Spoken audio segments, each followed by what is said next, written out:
Good morning friends, good morning, very good morning. देखिए, अब हम शुरू करते हैं नई journey, strategic cost management and performance evaluation.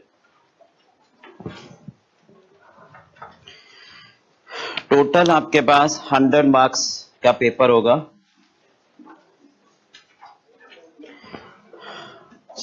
देखिए, कॉन्सेप्ट शुरू करने से पहले कुछ बातें आपको समझा दें, ठीक है। टोटल कवरेज 100 मार्क्स में क्या क्या हमें करना है, राइट। एक पार्ट हमारे पास आएगा केस स्टडीज का,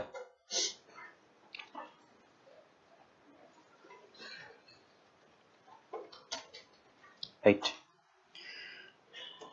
हालांकि इंस्टीट्यूट ने अपने नोटिफिकेशन में ये लिखा हुआ है कि केस स्टडीज के लिए 20 मार्क्स अलॉटेड है।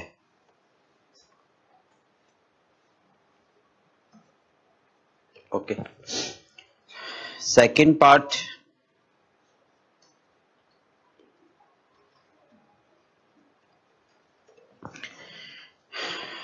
प्रैक्टिकल पार्ट होगा।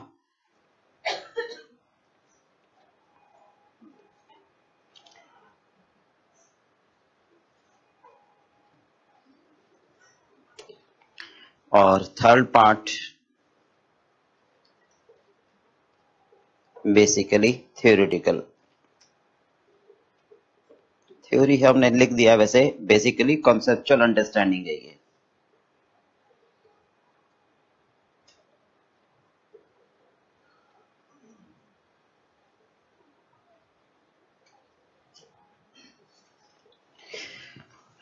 जो प्रैक्टिकल पार्ट है बेसिकली अलॉटेड तो 70 मार्क्स है और थ्योरेटिकल पार्ट हमारा 10 मार्क्स का है। बट ये लिख दिया हमने, इसका एक्चुअल में कोई मतलब है नहीं, समझ रहे हो। क्योंकि इंस्टीट्यूट जो बोलता है कभी भी उसको फॉलो नहीं करता, वो सिर्फ एक बेवकूफ बनाते हैं और हम बन जाते हैं, समझ रहे हो। ये चीजें आपको स्ट्रिक्टली फॉलो करनी है। कोई जो भी मार्क्स लिखते हैं ना इंस्टीट्यूट की, इस टॉपिक में ये इतने मार्क्स का, वो सिर्फ लिखा जाता है। उसका मतलब जो एग्जामिनेशन कमेटी है वो एक अलग यूनिट है हमारी, वो कभी भी इंस्टीट्यूट की इस गाइडलाइन को फॉलो नहीं करते हैं। वो कहते हैं ठीक है, आप बोलते रहो, स्टूडेंट सुनते रहे, हमें तो पेपर बनाना है, बात करनी, ठीक है। और बीच में बेचारा बच्चा फंस जाता है कि क्या करें, पेपर आ गया। तो पहले पेपर में केस स्टडीज 1 नंबर की भी नहीं आई थी, सेकेंड टाइम में 15 मार्क्स की आई थी, राइट। फिर 10 मार्क्स की, फिर 30 मार्क्स की, तो ये वेरी करता है सारा, राइट। बात आई प्रैक्टिकल क्वेश्चंस की। अब प्रैक्टिकल क्वेश्चंस में जो टॉपिक्स डिफाइंड हैं, तो उसमें भी उन्होंने कहा है कि हम इतने में से, इस टॉपिक में से इतने मार्क्स का देंगे, वो भी कहीं कोई फॉलो नहीं हुआ है। जैसे फॉर एग्जांपल मैं बताऊं, पिछली बार प्राइसिंग का टॉपिक था, अपने गाइडलाइन में लिखा है कि 10 मार्क्स हम उसमें से देंगे। तो अगर पेपर को एनालाइज करें तो 47 मार्क्स का पेपर उस टॉपिक में से था, समझ गए। और पिछले इस बार 1 नंबर का भी नहीं था। तो मार्क्स का टॉपिक से कोई लेना देना नहीं है, सबसे पहले तो हमें यह समझना है, समझ गए। मेन आपको क्या समझना है कि जो भी आपका सिलेबस है आपको पूरा करके जाना है एग्जाम में, कुछ भी छोड़कर नहीं जाना है, राइट। और ट्रेंड आप नहीं बनाओगे, क्योंकि आपकी जो पढ़ाई है ना, देखो हमें क्या सीखना है, कॉन्सेप्ट बहुत आसान है, आप सीख जाओगे। कोई ऐसा बच्चा नहीं है जो कॉन्सेप्ट नहीं सीखेगा, राइट। कोई भी ऐसा नहीं होगा, क्योंकि फाइनल तक आ गए, इसका मतलब कुछ है, बहुत कुछ है, राइट। आप सब जीनियस हो ये मान के चलो, सबसे पहली बात तो कोई भी बच्चा जीनियस से कम नहीं है। This is the first line you have to understand, नहीं, इसमें कोई अतिशयोक्ति नहीं है, इसमें कोई डाउट नहीं है। सर एक बात बताओ, फिर अगर सारे जीनियस हो तो सारे पास हो जाने चाहिए ना, बस सारे पास तो नहीं होते, नहीं। उसका कारण पता क्या है कि हम जानबूझ के पास नहीं होना चाहते हैं, ये फैक्ट है। सर क्यों? उसका कारण यह है कि जब तैयारी करने बैठते हैं हम, तो सबसे पहला काम क्या करते हैं हम, ये क्या करें क्या ना करें, ये ना करने वाला पार्ट जो है ना, ये हमें फेल करा देता है। क्योंकि आप सोचते हैं मेरे पास टाइम बहुत कम है, मैं सिर्फ सिलेक्टेड कर लूं जो एग्जाम में आएगा। मतलब आपके थॉट में ऐसा रहता है यार पेपर तो मुझे ही बनाना है, मुझे पेपर बनाना है, मुझे देना है, मुझे रिजल्ट बनाना है। नहीं, ये जो थॉट है आपको हटाना पड़ेगा। आप सोच लेते हो कि एग्जाम में ये नहीं आएगा, भाई क्या किस बेस पर आप सोच रहे हो? सिलेबस में है, कोई कारण नहीं है ना आने का। सर क्यों नहीं है कारण? पिछली बार आया था तो इस बार नहीं आएगा। अरे भाई ये कोई सेक्शन थोड़ा ना लिखा है कि पिछली बार आया था इस बार नहीं आएगा। सर नहीं सर, ये पिछले 3 बार से आ रहा है, इस बार तो पक्का नहीं आएगा। तो ऐसा कुछ नहीं होता है। एग्जामिनर का मूड है, उसके हिसाब से कुछ भी एग्जाम में कवर हो सकता है। तो सबसे पहली बात आपको दिमाग में रख के चलनी है कि do your best, forget the rest. समझ गए बात? इन चीजों को ध्यान में रखना है। पढ़ने से ज्यादा जरूरी आपके लिए ये है हाउ टू स्टडी। आप अपनी स्ट्रेटेजी कैसे बनाओ पढ़ने की, that is more important rather than to study, right. तो आपको सारे सिलेबस का सारा पार्ट करना है, पहली बात तो ये हुई, राइट। दूसरी बात, स्ट्रेटेजी कॉस्ट मैनेजमेंट, बेसिकली हम कहते हैं कॉस्टिंग, ठीक है। इसमें आपको जो करना है, आपको रजिस्टर अलग अलग प्रिपेयर करने हैं। एक रजिस्टर आपको बनाना है सिर्फ कॉन्सेप्ट का, और दूसरा रजिस्टर बनाना है आपको प्रैक्टिकल क्वेश्चन आंसर का। ये इसलिए कहा जाता है क्योंकि एग्जाम टाइम में आपको रिवीजन करने में इजी रहेगा। क्योंकि रिवीजन टाइम पर हमारे पास इतना टाइम नहीं होता कि हम सारे क्वेश्चन सॉल्व कर पाए। फिर वही शॉर्टकट आता है कि सर आप ना मार्क कर लेते हैं, ये वाले क्वेश्चन करेंगे। मेरे हिसाब से एग्जाम पीरियड में आप कोई क्वेश्चन सॉल्व मत करो, वो पहले ही सारे सॉल्व करे होते हैं, ठीक है। एग्जाम पीरियड में सिर्फ आपको कॉन्सेप्ट रिवाइज करना है, ठीक है। अगर सोचो एक ही रजिस्टर में एक ही कॉपी में आपके सब कुछ हो, इसी में कॉन्सेप्ट है, इसी में केस स्टडीज है, इसी में प्रैक्टिकल क्वेश्चन आंसर है, इसी में थ्योरी, तो आप क्या करोगे? सर 3 या 4 रजिस्टर आपने भर दिया, चारों को एक दिन में तो रिवाइज करना आपके लिए थोड़ा टिपिकल होगा। फिर वही काम होगा, सर बताओ, आप ही बताओ कैसे चारों को रिवाइज करें? हो ही नहीं सकता। इसमें से कटिंग तो ऑब्वियस है, फिर जहां कटिंग होगी जो नहीं करोगे एग्जाम में वही आ जाएगा, तो बस वहीं पर लैक हो जाएगा, तो वो सबसे ज्यादा प्रॉब्लमेटिक बना दोगे आप, तो उसको नहीं करना है। तो अगर कॉन्सेप्ट अलग होगा तो रिवीजन आपके लिए इजी हो जाएगा पार्ट, राइट। तो इन चीजों का आपको ध्यान में रखना है। थ्योरी की हम आपको अलग से बुक्स देंगे, ठीक है। सिर्फ वो थ्योरी की बुक आपको प्रिपेयर करनी है, उसके अलावा कोई आपको कुछ तैयार नहीं करना है, ठीक है। That is complete. Examination pattern उसका ये है, आपकी जो प्रैक्टिकल क्वेश्चन पूछेगा उसी में थ्योरी वाला पार्ट पूछ लेगा आपसे, कोई अलग से पर्टिकुलर क्वेश्चन आपसे नहीं पूछेगा, ठीक है। ये है। तो सबसे पहले मैं आपको सिलेबस डिफाइन कर दूं कि हमारा सिलेबस क्या है, ठीक है।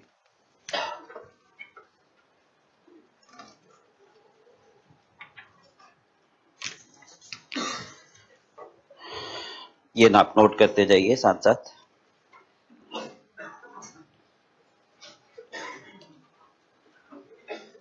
देखिए टॉपिक नंबर फर्स्ट में है introduction to strategic management.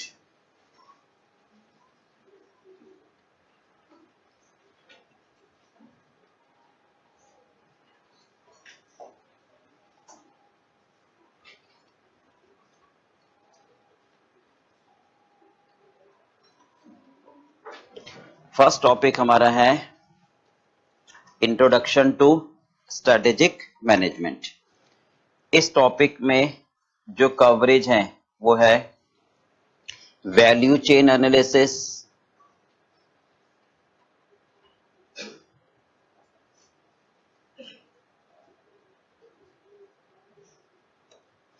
Porter 5 model,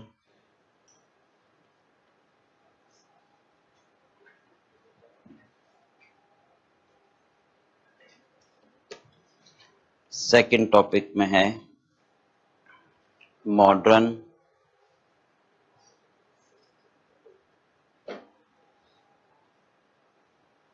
business environment.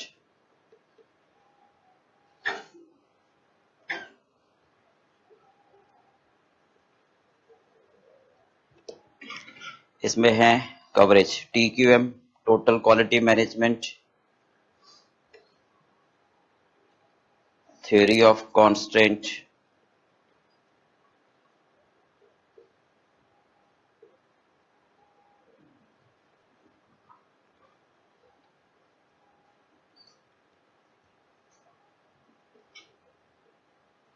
and business excellence model.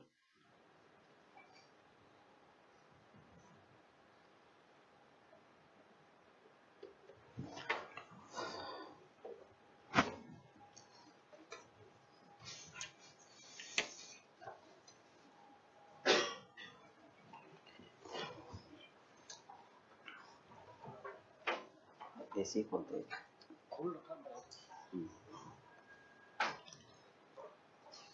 Supply chain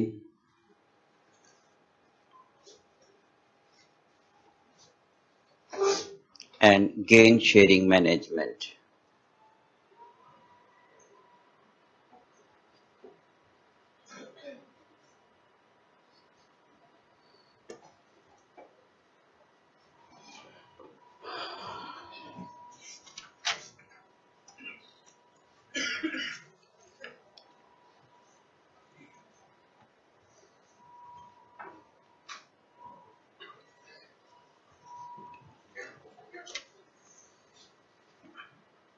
third topic है लीन सिस्टम,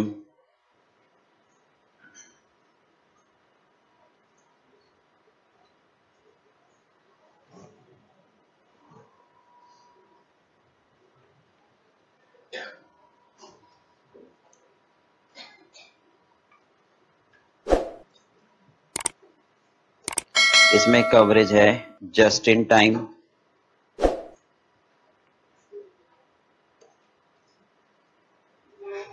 बैकफ्लश कॉस्टिंग,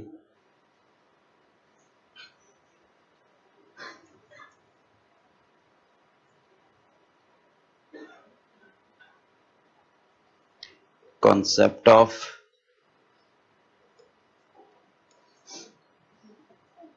OEE, इसका मतलब है overall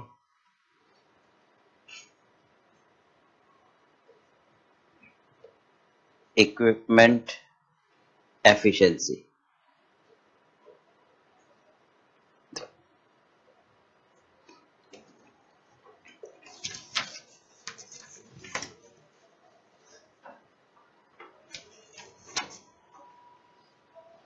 and concept of 5S,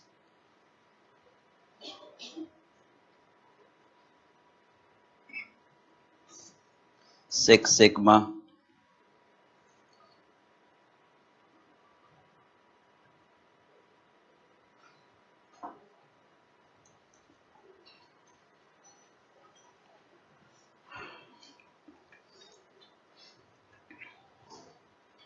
and TPM, इसको बोलते हैं total preventive maintenance.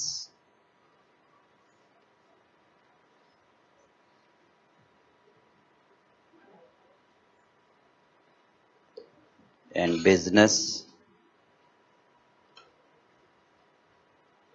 re-engineering model।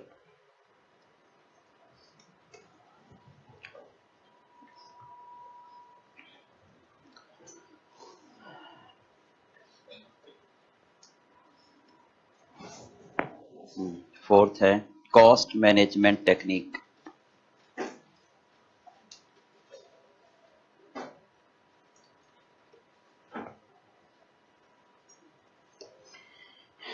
इसमें है coverage target costing,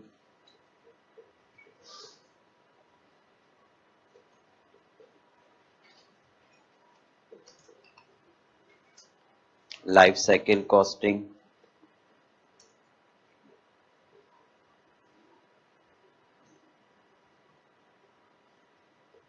Pareto analysis.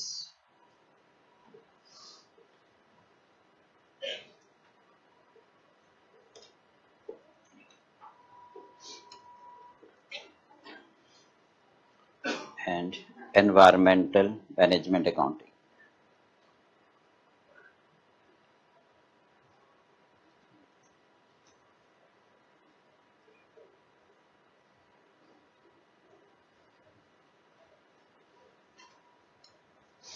Fifth है cost management for specific sector. इसमें आ जाएगा एग्रीकल्चर, पावर,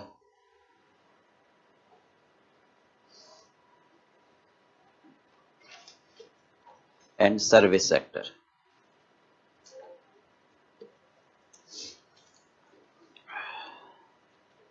सिक्स्थ है डिसीजन मेकिंग।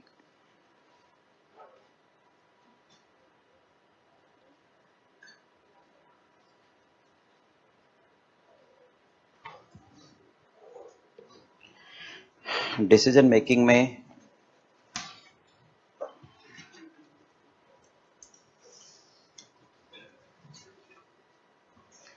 जो कवरेज है वो है कॉन्सेप्ट ऑफ रेलिवेंट कॉस्ट,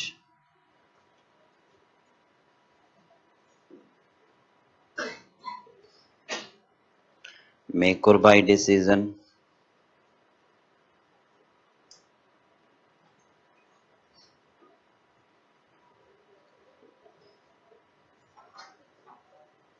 सब contracting,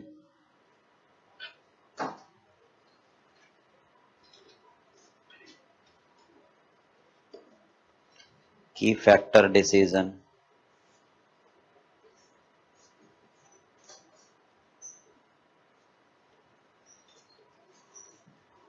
with linear programming.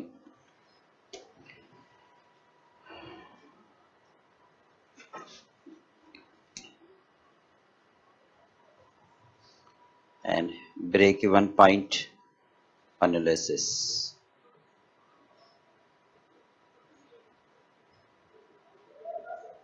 With normal distribution curve.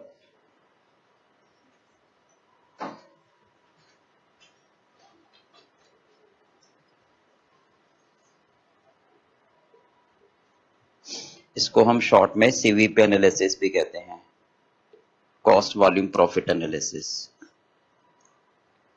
Shutdown and continue decision.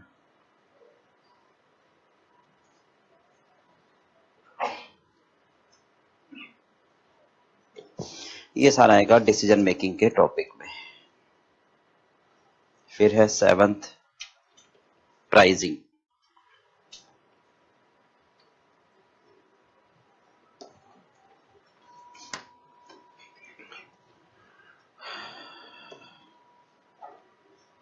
With learning curve.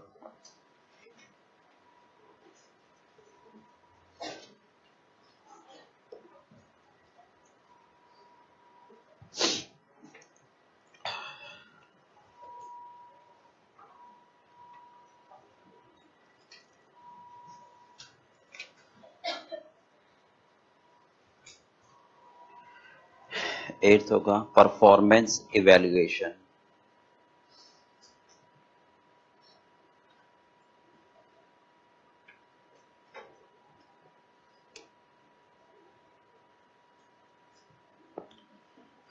इसमें आएगा balance score card,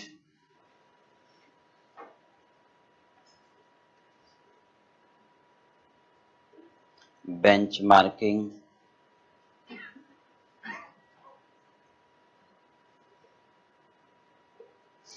performance pyramid,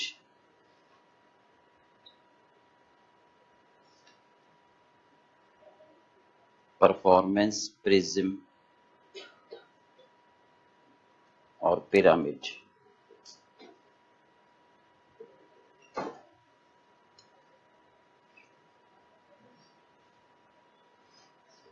EVA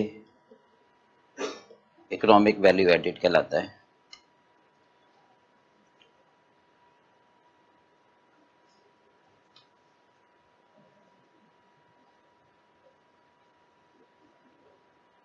return on income ROI and not for profit organization।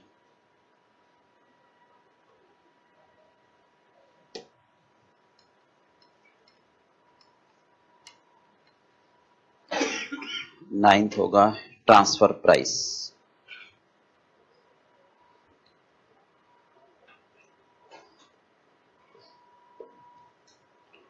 और 10th है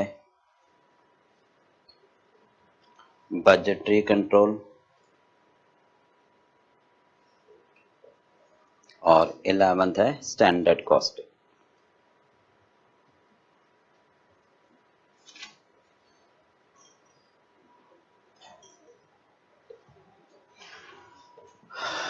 ये syllabus आपके पास total, ठीक है, जो हमें करना है, ठीक है।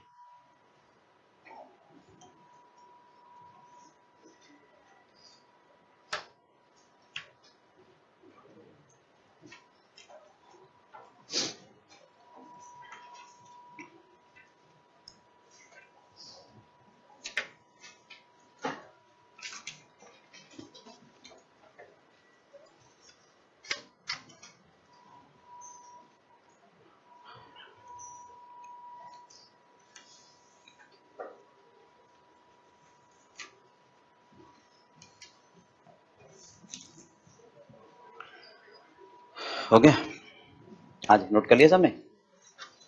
देखिए सबसे पहले शुरू करते हैं प्राइसिंग का टॉपिक, ठीक है।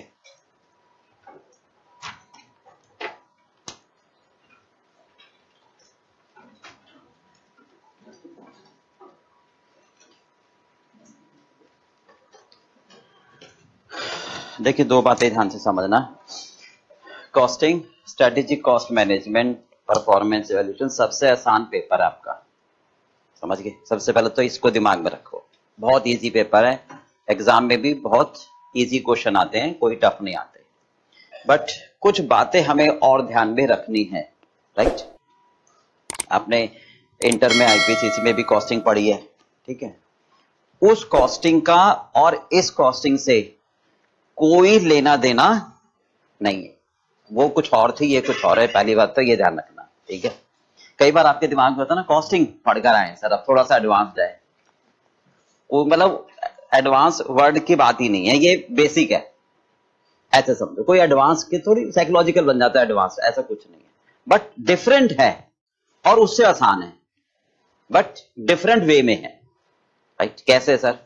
वहां पर ना आपको मतलब हमें एक थॉट डेवलप करना फिर इजी है, राइट। वहां पर क्या था, प्रोसेस अकाउंटिंग है, कोई भी टॉपिक शुरू करा, ठीक है, परफॉर्मेटिकल है, ट्रेडिशनल है, मतलब आपको बताया प्रोसेस अकाउंट, डेबिट में 4 आइटम, क्रेडिट में 6 आइटम, बैलेंस प्रॉफिट, बस इस तरह से आप करते जाओ। 10 क्वेश्चन करोगे, 11वें में अपने आप हाथ पैर सब चलेंगे, समझ रहे हो नहीं? मतलब 10 क्वेश्चन कर लिया तो आपको आदत पड़ जाएगी, हाँ ये यहां बैठेगा, ये यहां बैठेगा और ये आंसर आएगा, समझ गए। एक पैटर्न है, यहां कोई पैटर्न नहीं है, यहां पर आपको हर बार एक नई चीज मिलेगी, हर क्वेश्चन में दिमाग लगाना पड़ेगा, समझ गए। इनोवेशन है, मतलब हर बार आपको, अरे सर अभी तो आपने बताया था, अब फिर ये नई चीज आ गई, तो ये तो आपको मिलेगा, बट ऐसा नहीं है कि आप कर नहीं पाओगे, बहुत इजी है, बट आपको दिमाग लगाना पड़ेगा, राइट। तो ये इसलिए बता रहे हैं कि एग्जाम में जाकर ना हम कई बार ये सोचते हैं कि सर एक सिंपल सा थॉट है कि जो क्वेश्चन करा हुआ होगा ना, अगर वो या वो जैसा आ गया फिर तो बल्ले बल्ले, फिर तो हम कर लेंगे, पर थोड़ा सा भी हिला हुआ आया तो फिर हम भी हिल जाएंगे, ऐसा नहीं है, आप कर लोगे उसको, राइट। आपको सिर्फ कॉस्टिंग में क्या करना है, एक बिजनेस माइंड को अप्लाई करना है। यार अगर मैं बिजनेस करूं तो क्या करूं कि मेरा फायदा हो, समझ गए, बस ये दिमाग में लेके चलना है। इस थॉट को लेके चलोगे तो हर क्वेश्चन नहीं है, सिचुएशन है, हर सिचुएशन को आप डील कर लोगे, राइट। आप ये मत समझो कि हम कोई कोर्स पढ़ रहे हैं, कोई क्वेश्चन कर रहे हैं, नहीं, हम एक बिजनेस कर रहे हैं, सिचुएशन है, यू हैव टू डील, बस। थोड़ी बहुत कहीं कहीं अलग से कॉन्सेप्ट आएंगे, वो आपको पता ही होंगे, वो और इजी होगा, बल्कि वो एक ट्रेडिशनल पार्ट बन जाएगा, राइट। तो ये दिमाग में लेके चलना है, ठीक है। चलिए अब शुरू करते हैं प्राइसिंग। देखिए इसमें क्या क्या कवरेज है,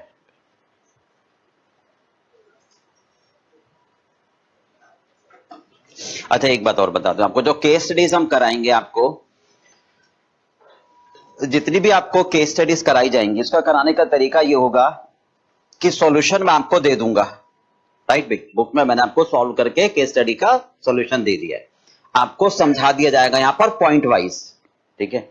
उन पॉइंट्स को आपको नोट करना है, एग्जाम में भी आपको उन पॉइंट्स को ध्यान में रखना है और अपनी लैंग्वेज में आपको बना के देना है। ऐसा नहीं करना है कि कोई केस स्टडीज आप पूरे 2 पेज की आपको लर्न करनी है, वो तो आपके लिए बहुत मुश्किल हो जाएगा, टेक्निकल बना लोगे, अननेसेसरी उसकी जरूरत भी नहीं है।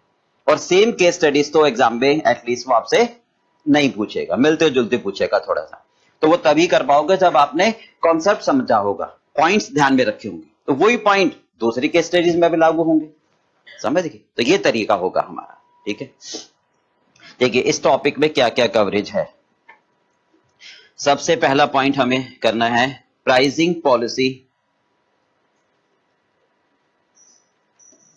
Pricing decision with maximization of profit.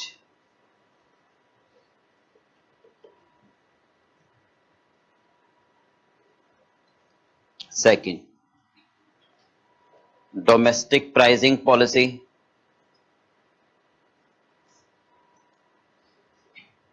And export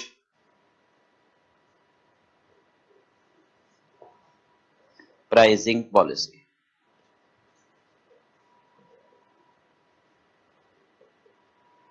export pricing policy में 2 कॉन्सेप्ट आएंगे आपके, एफओबी एंड सीआईएफ। मालूम है दोनों का मीनिंग?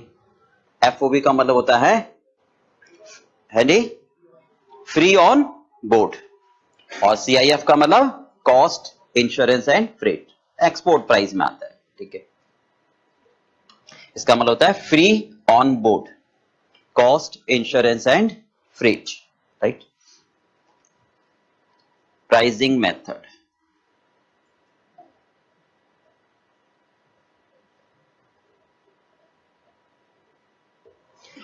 प्राइसिंग मेथड में वैल्यू बेस्ड प्राइस,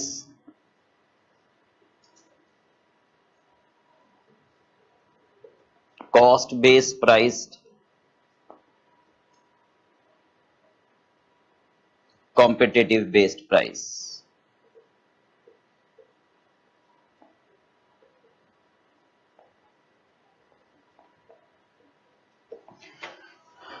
देखो एग्जाम में ना क्वेश्चन बहुत इजी पूछेगा आपसे, ये गारंटी है आपकी, 100% श्योरिटी है कि जो भी एग्जाम में क्वेश्चन आएगा हमारी क्लास से बाहर नहीं होगा, इस बात के तो 100% गारंटी है।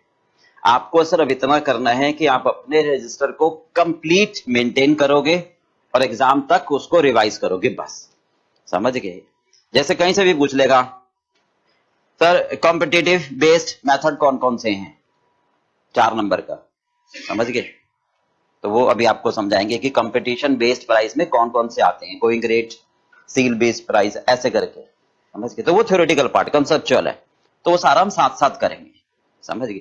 तो मतलब अगर कोई आपको आपका फ्रेंड, अच्छा दूसरी बात एक और, मतलब कॉस्टिंग में तो है ही स्पेशल, सभी सब्जेक्ट में इस बात का विशेष ध्यान रखना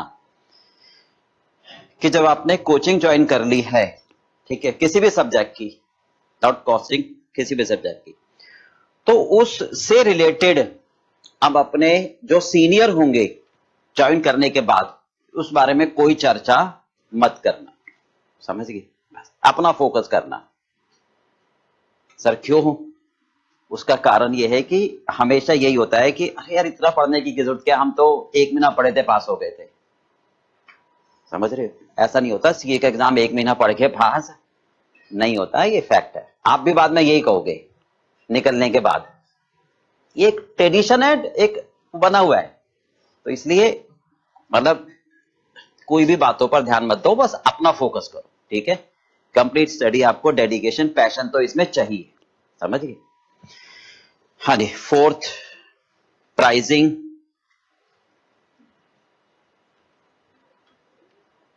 पॉलिसी बिलो मार्जिनल कॉस्ट। ये ऐसे थ्योरेटिकल क्वेश्चन पूछ लेता है, अच्छा बताओ, under what circumstances when company should fix the price below the marginal cost. ऐसे पूछ देगा 4 नंबर का क्वेश्चन। ये सारे पॉइंट्स हमें कवरेज करने हैं, ठीक है। स्ट्रेटेजिक प्राइसिंग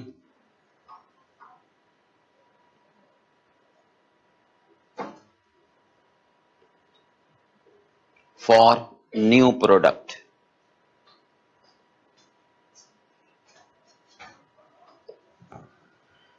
इसमें 2 पार्ट आ जाएंगे, penetration pricing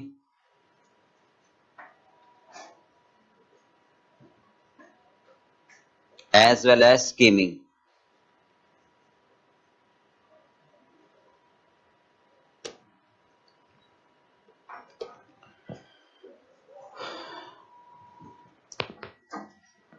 pricing policy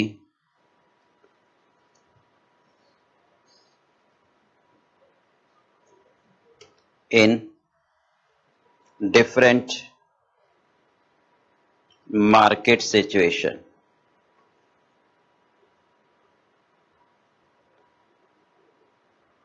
different market situation में आ जाएगा perfect competition, monopoly, monopolistic, oligopoly, ठीक है। ये मतलब अलग अलग मार्केट कंडीशन में क्या प्राइसिंग होनी चाहिए।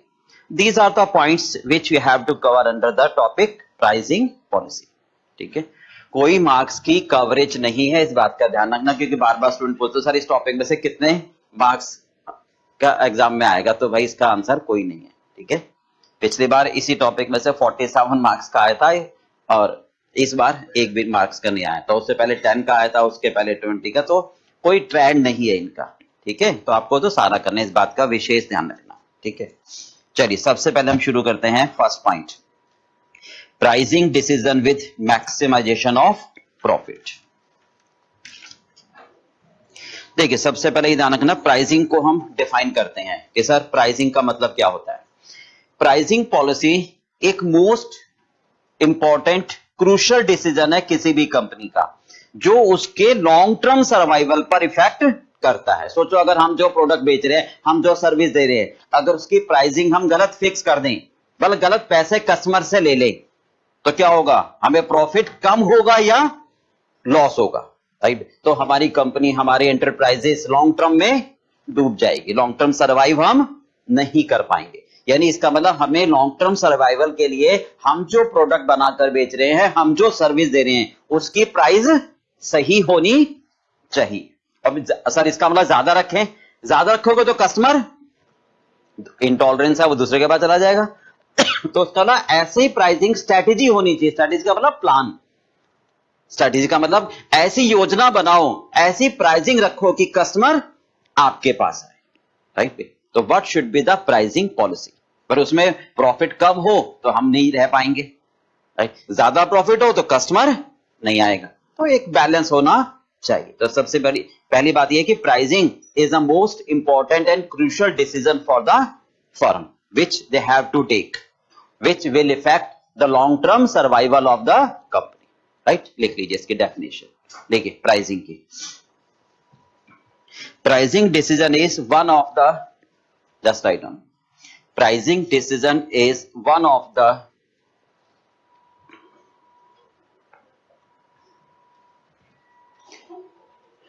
pricing decision is one of the most crucial and difficult decision, one of the most crucial and difficult decision that a firm has to make, comma, such decision affect the long term, such decision affect the long term survival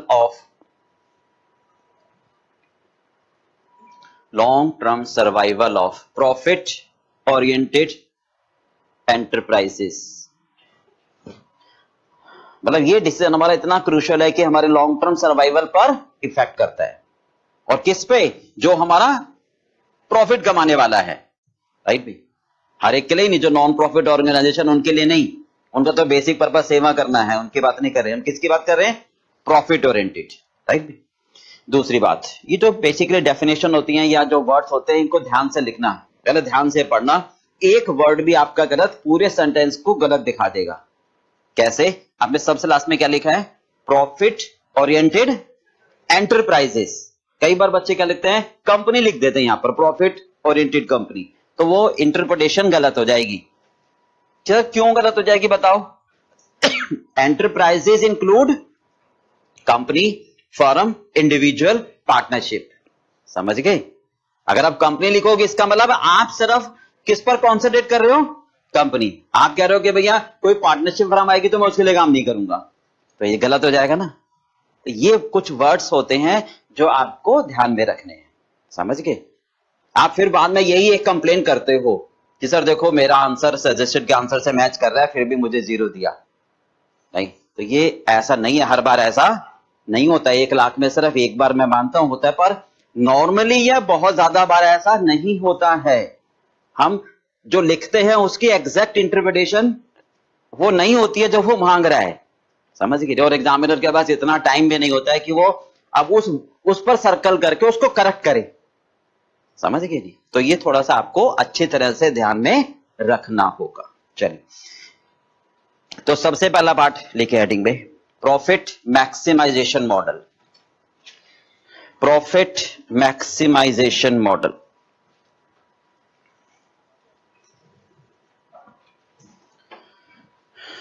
ऊपर heading डाल देंगे profit maximization model.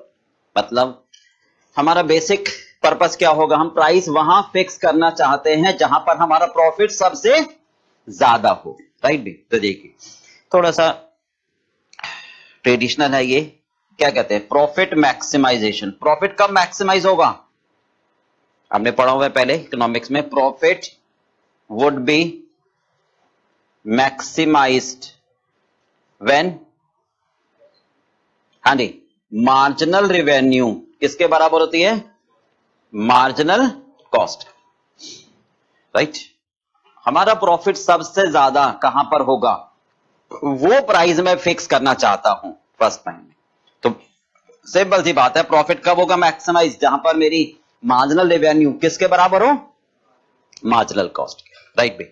अब बात आती है marginal revenue किसे कहते हैं हम? और ध्यान से सुनना जरा प्लीज है। मार्जिनल रेवेन्यू का मीनिंग क्या होता है, राइट भाई? मार्जिनल रेवेन्यू का मतलब यह होता है अगर हम एक अतिरिक्त यूनिट बेचें और एक अतिरिक्त यूनिट बेचने की वजह से जो भी रेवेन्यू में चेंज आता है, जो भी रेवेन्यू में चेंज, तो वो कहलाती है मार्जिनल, यानी any change in revenue due to change in quantity by 1 unit, right. Marginal का मतलब एक, जस्ट मार्जिन, राइट। लिखिए change in revenue, change in revenue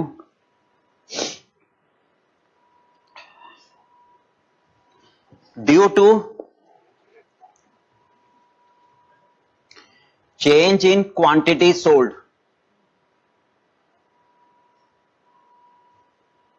due to change in quantity sold by 1 unit, due to change in quantity sold by 1 unit, right? एक अतिरिक्त unit को बेचने से revenue में कितना परिवर्तन आएगा, चेंज आएगा, दैट इज मार्जिनल रेवेन्यू। ये डेफिनेशन है इसकी।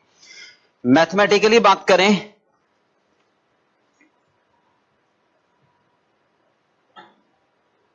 मैथमेटिकली अगर हम बात करें तो हम क्या कहेंगे?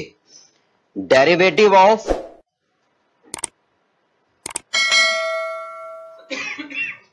Revenue function,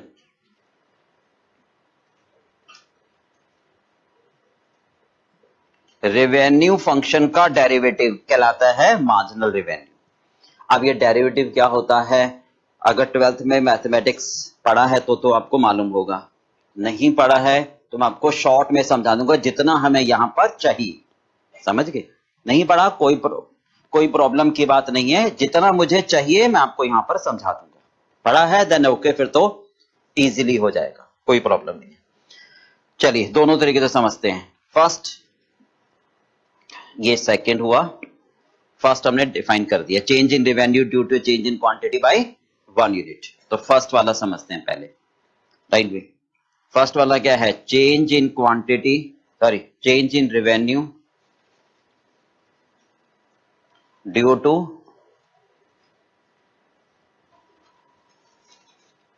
change in quantity by 1 unit. इसको समझना है पहले हमें, राइट। फर्स्ट लिख दिया हमने। इसके दो पार्ट्स हैं। फर्स्ट, अगर हमारी रेवेन्यू में चेंज आता है, राइट भी, हम बात कर रहे हैं मार्जिनल रेवेन्यू की। अगर हमारी रेवेन्यू में चेंज आता है, राइट भी, यानी क्वांटिटी सोल्ड अगर बढ़ती हैं तो रेवेन्यू में चेंज किस वजह से आएगा? क्वांटिटी सोल्ड क्यों बढ़ती हैं? क्योंकि नॉर्मली हम कहते हैं प्राइस कम करेंगे। सिंपल सी बात है, इलास्टिसिटी ऑफ डिमांड मेंटेन करते हैं। सस्ता बेचोगे तो ज्यादा बिकेगा, राइट भी। तो यानी अगर मैं ज्यादा बेचना चाहूंगा तो मुझे क्या करना पड़ेगा? प्राइस कम। तो फर्स्ट पार्ट कहते हैं reduction in price, reduction in price to increase the quantity. हमें मार्जिनल रेवेन्यू को समझना है यहां, right. Reduction in price to increase the quantity. Second point में भी मैं अभी ये लिखता हूं, रिडक्शन इन प्राइस, प्राइस में कमी to increase the quantity.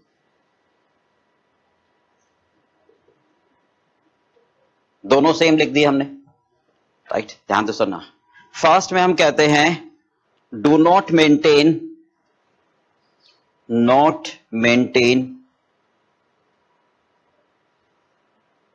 Linear relation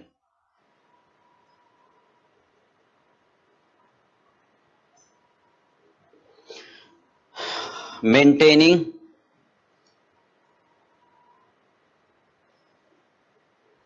linear relation. तो मार्जिनल रेवेन्यू को दो तरीकों से समझा जाता है, राइट। अच्छा एक बात और ध्यान रखना, हमेशा के लिए स्ट्रिक्टली कॉस्टिंग स्पेशली, बाकी तो खैर सभी सब्जेक्ट के लिए लागू होगा, हमेशा ये बहुत ध्यान से समझना इसको और स्ट्रिक्टली फॉलो करना। थोड़ा मुश्किल होगा आपके लिए, पहले बता रहा हूं, बट फॉलो करना। कॉस्टिंग हमेशा पढ़ी जाती है स्लो स्पीड में। अगर मैं थोड़ी सी स्पीड बढ़ा दूं, आप भी पढ़ने की स्पीड बढ़ा दो कि सर क्या 2 घंटे हुए एक क्वेश्चन सॉल्व किया, नहीं, इसको मीजर मत करना। कोई आपको स्पीड नहीं देखनी है, समझ गए। अगर आपको समझना है तो स्पीड आपको स्लो नहीं, बहुत स्लो करनी पड़ेगी। कोई फायदा नहीं होगा आप अपनी स्पीड बढ़ा दोगे। मानता हूं आप जीनियस हो, इसमें कोई शक या कोई गुंजाइश नहीं है, बट उसका फायदा तभी होगा जब आप उसको अपने माइंड में स्टेबल कर पाओगे। उसके लिए आपको स्पीड कम करनी पड़ेगी, समझ गए। फटाफट फटाफट ये ऐसे ही ऐसे ही ऐसे करके बहुत फॉर टाइमिंग तो दिमाग में आ जाता है। तो जितनी ये एक प्रोसेस है, जितनी जल्दी दिमाग में आता है, समझ गए ना, उतनी जल्दी दिमाग से निकल भी जाता है। तो कोई वो तो वेस्ट हो गया, समझ गए। तो आप धीरे धीरे पढ़ोगे ताकि दिमाग में रिटेन रहे, समझ गए। तो जब हम क्वेश्चन करेंगे ना तो उसमें भी आपको लिंक बना के चलना है, क्योंकि बड़े क्वेश्चन होंगे। नहीं तो क्या होगा हर बार, अरे सर इतना बड़ा क्वेश्चन है तो समझ नहीं आ रहा कहना क्या चाह रहा है। क्यों? क्योंकि हमारी पढ़ने की स्पीड कैसे है, थर थर थर थर this this this this this. जहां रुकोगे, जहां पर 10,000 20,000 50,000 लिखे होंगे, आपको पता नहीं इंग्लिश में पैराग्राफ क्यों लिख रहा है। भाई सीधे से बता वेरिएबल कॉस्ट कितनी है, ये कितनी है, कितने, हम जोड़ जाड़ के आंसर दे। वो थॉट प्रोसेस हमें रखना ही नहीं है, पहले से समझा के चल रहे हैं, समझ गए। तो आपको लिंक बनाकर धीरे धीरे पढ़ना है, चीजों को समझ के करना है, ठीक है। इवैल्यूएट नहीं करना है, इतना समय इतना ये काम, और यही एग्जाम में भी करना है आपको। यहां के लिए नहीं, एग्जाम के लिए भी क्या होता है मैं आपको समझाता हूं। एग्जाम में कई बार क्या होता है, एक क्वेश्चन आया 10 मार्क्स का और आपने उसका आंसर है ही 2 मिनट का, इससे ज्यादा है ही नहीं, उसने दिए 10 नंबर हैं। अब आप सोचते हो यार 10 मिनट मैंने तो फटाफट 4 लाइनों में कर दिया, नहीं यार इसमें कुछ गड़बड़ है, ऐसा नहीं हो सकता। मतलब 10 नंबर और 2 मिनट, ये मैच नहीं कर रहे आपस में, कम से कम 15 मिनट तो लगाऊं इसमें मैं। आप उसमें वो अननेसेसरी खोदने लग जाते हो, नहीं कुछ है भाई, जबकि अगला क्वेश्चन 4 नंबर का है, उसमें 20 मिनट लग रहे हैं, तो उसका टाइम यहां खा गया, अब पेपर रह गया आपका। समझ गए नहीं? पूरा पेपर 3 घंटे का होता है, यह निश्चित है। समझ गए? जैसा आपने क्रिकेट मैच देखा होगा या सुना होगा कभी, नहीं कि जैसे 20-20 ओवर्स का मैच है, नहीं मान लो 7 रन के हिसाब से हमें एवरेज बनानी है 140, तो ये कोई जरूरी है कि हर ओवर में 7 ही बने? अब एक ओवर में 5 बन गई, होगी प्रेशर, भाई मैच हार गए। समझ गए नहीं? नहीं यार एक ओवर में 20 बन गए, मैच जीत गए, दोनों गलत है ना? बस यही आपके साथ होता है। समझ गए? तो कोई क्वेश्चन कम का भी हो सकता है, कोई ज्यादा का भी, पूरा आपको 3 घंटे में सॉल्व करना हो जाए। क्लियर बात? तो एग्जाम के टाइम पर भी और इन बातों का भी यहां ध्यान रखना, ठीक है? चलिए, तो ये साथ साथ बातें बहुत ध्यान रखनी है। फर्स्ट पार्ट, मार्जिनल रेवेन्यू क्या कहते हैं?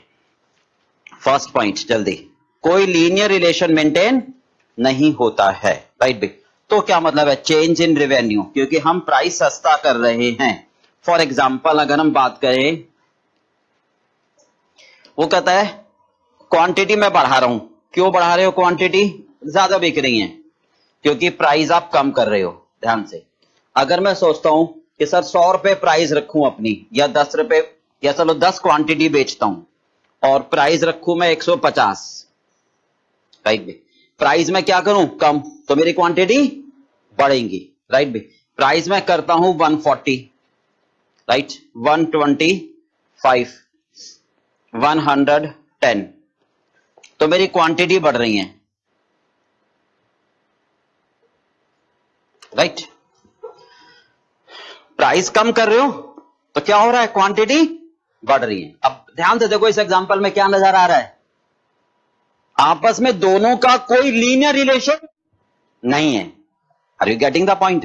मतलब जिस रेट से प्राइस कम हो रही है उसी हिसाब से क्वांटिटी इंक्रीज में कोई रिलेशन आपका, मतलब क्या सर? देखो ध्यान से, यहां पर मैं 10 रुपए कम कर रहा हूं तो मेरी क्वांटिटी कितनी बढ़ रही है? 1। अगर हर बार करने पर क्वांटिटी 1 बढ़ती तो मैं क्या कहता? Linear relation. Is that clear? ये मैं कहना चाहते हैं। यानी यहां पर सर वेग है, कभी आप 10 रुपए कम कर रहे हो, कभी 15, कभी 12, कभी 8, कभी 10, राइट? और क्वांटिटी भी उस हिसाब से नहीं बढ़ रही है। या तो ये होता सर 10 रुपए पर 1 क्वांटिटी, अगली बार 20 रुपए कम कर रहे हो तो 2 यूनिट, वो भी तो नहीं हो रहा ना, तो कोई हमारा लीनियर रिलेशन नहीं बन रहा। तो ये हुआ फर्स्ट एग्जांपल। ऐसे केस में मार्जिनल रेवेन्यू क्या होगी? सिंपल, टोटल रेवेन्यू देख लेते हैं। हाँ जी, 150 इंटू 10 कितना आया? 1500। 140 इंटू 11 कितना आ रहा है? मल्टीप्लाई करो।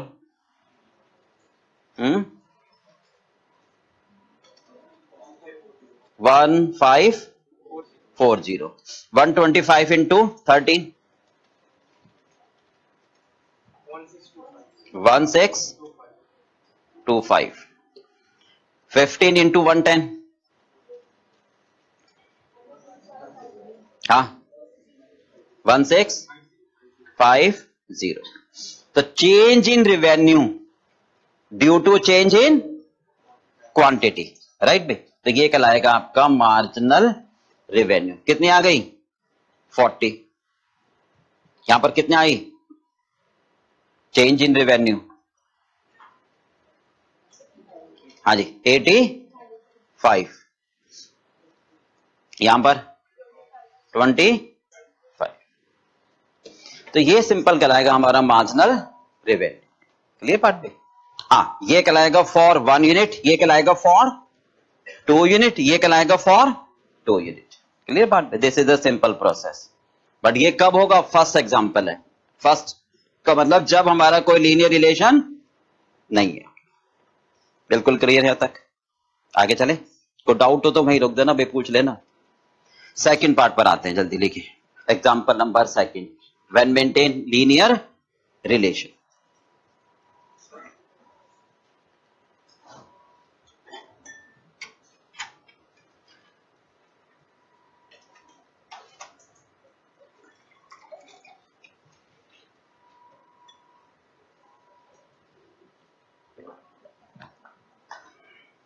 हो गया? हटा दूं? कोई याद तो नहीं क्या? हाँ जी, हो गया भाई। चलिए सेकंड पार्ट, थोड़ा अब ध्यान से पढ़ना प्लीज सेकंड को है। देखिए एग्जांपल सेकंड क्या कहता है, व्हेन मेंटेन लीनियर रिलेशन।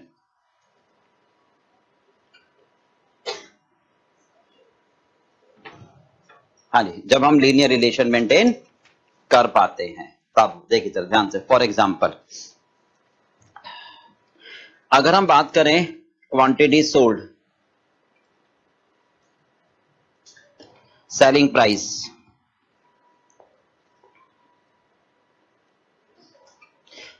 हाँ जी, हम कहते हैं 150 रुपीज हमने प्राइस रखा और 5 यूनिट अभी हम बेच रहे हैं।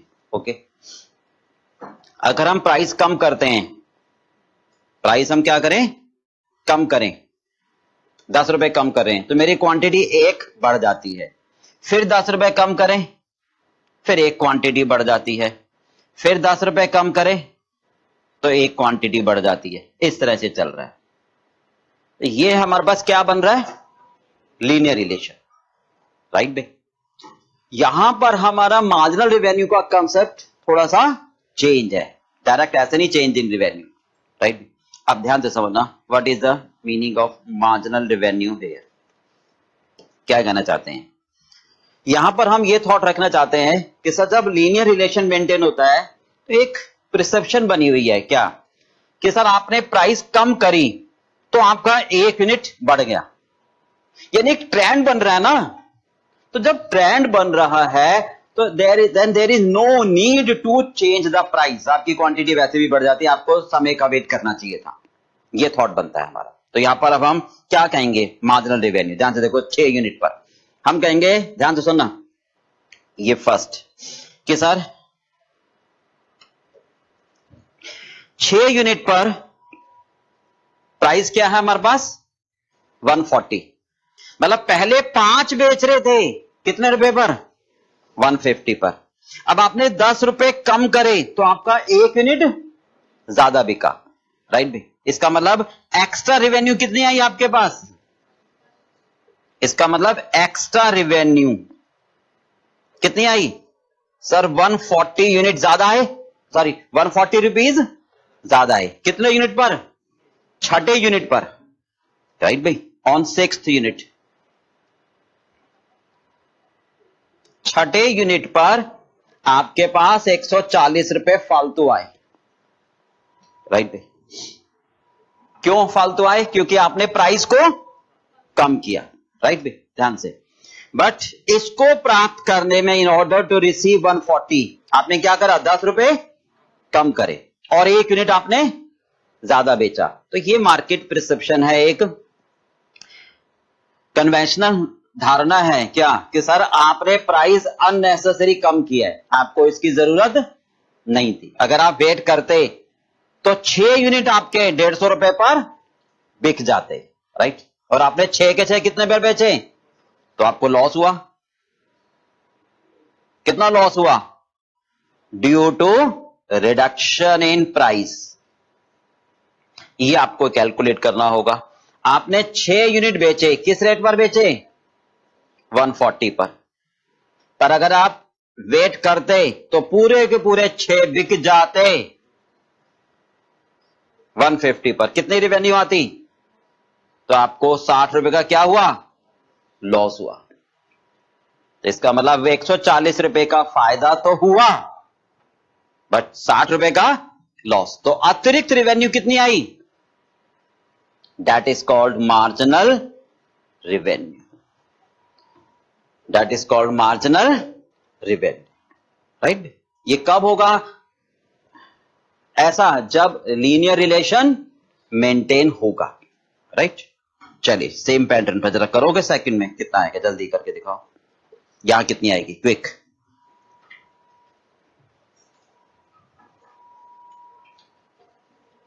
सातवें पर बताओ कितना आ रहा है।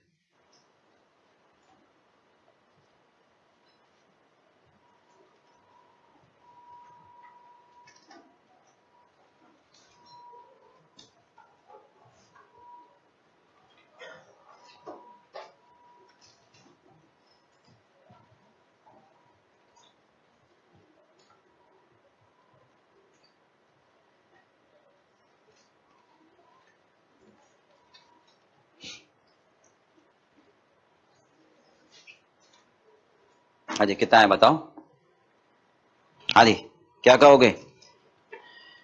130 रुपए आपको फालतू मिले सेवंथ यूनिट पर, एक्स्ट्रा रेवेन्यू कितनी आई 130 रुपए सेवंथ यूनिट पर, राइट। पर लॉस कितना हुआ, अगर आप समय का वेट करते तो पूरे 7 यूनिट जो आपने बेचे 130 के हिसाब से, वो 7 बिक जाते किस रेट पर 140 पर। आप तो पिछला वाला ये रहेगा ना आपका, जस्ट पीछे से कंपेयर करोगे कितना हुआ। हाँ जी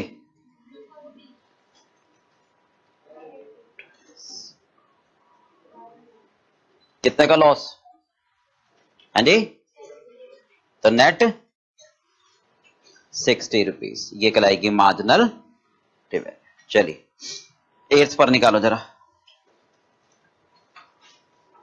पर ये कॉन्सेप्ट या ये थॉट तभी होगा जब हमारा लीनियर रिलेशन मेंटेन होगा, अदरवाइज फर्स्ट वाला कर इधर 8th पर बताओ कितना आ रहा है 40, बिल्कुल ठीक है। चलिए 8th पर आ रहा है 40।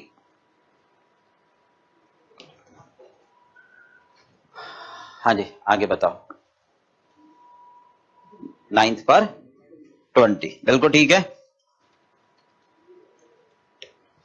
कोई समस्या है, डाउट है तो पूछ लेना।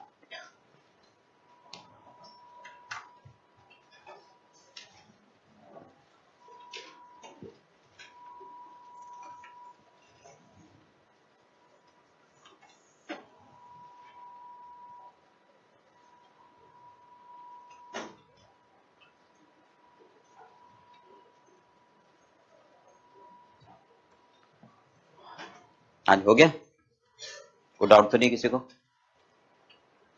चलें आगे, चलिए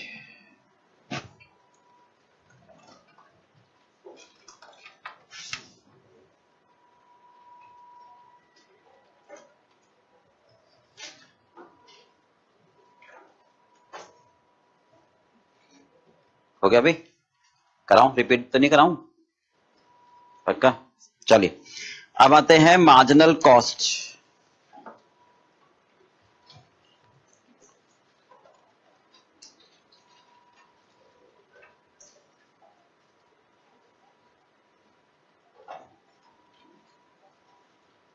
मार्जिनल कॉस्ट को हम क्या कहते हैं, variable cost.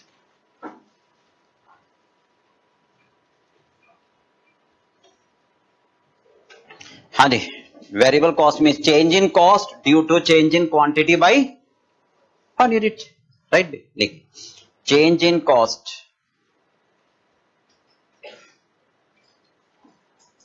Change in cost due to change in quantity by 1 unit. एक यूनिट से अगर हम क्वांटिटी को चेंज करें तो कॉस्ट में कितना चेंज आएगा, that is marginal cost, variable cost, right. अच्छा अब यहां पर 1 मिनट जरा पहले समझें वेरिएबल कॉस्ट किसे कहते हैं, वेरिएबल कॉस्ट में क्या क्या पार्ट आता है। बेसिक है, मैं पहले एक एग्जांपल दे रहा हूं, जरा चेक करके बताना। कैलकुलेट, देखिए calculate variable cost from the following data. Material 20 rupees per unit, labour 40 rupees per unit, direct expenses 10 rupees per unit.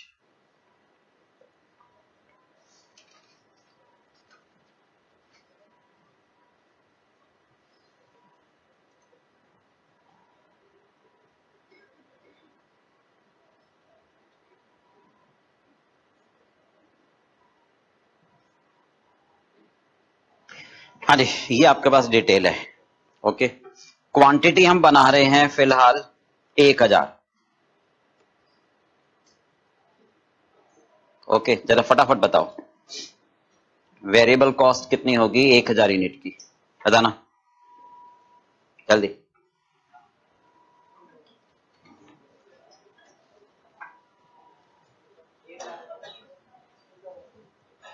हाँ जी, सोच समझ के बताना। 1,70,000 कैसे? एक मिनट प्लीज, एक जना बोले, आप सुनो। हाँ बोलो, 1,70,000 कैसे बताओ? हाँ जी, 1000 यूनिट, बिल्कुल ठीक है। Multiply material, labour, direct expenses और variable cost per unit. Fix cost जोड़ोगे? नहीं, ठीक है। बोलो, यही मतलब यही हमें बस समझना है। दो बातें मैंने बताई ना आपको, क्या? एक तो स्पीड जरूरत से ज्यादा स्लो। यस, आप मेरी बातों को सीरियसली लो, मजाक में नहीं, कोई भूमिका नहीं बना रहा मैं, समझ गए? सीरियसली लो इन बातों को और स्ट्रिक्टली फॉलो करो।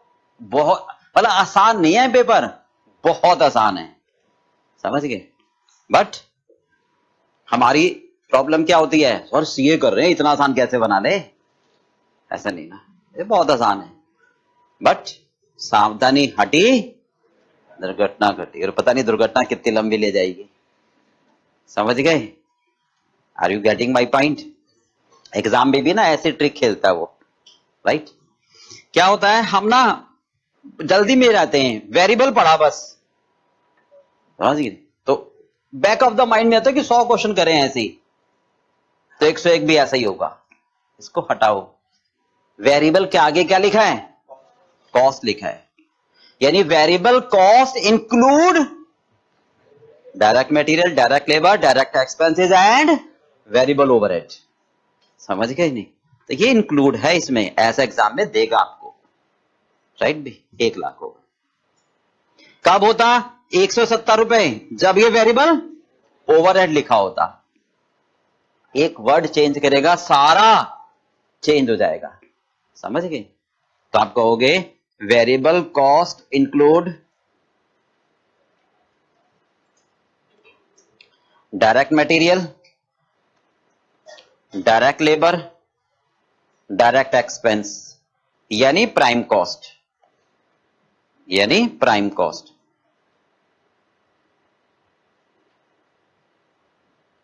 Plus variable overhead. ओके, ये आएगा वेरिएबल कॉस्ट।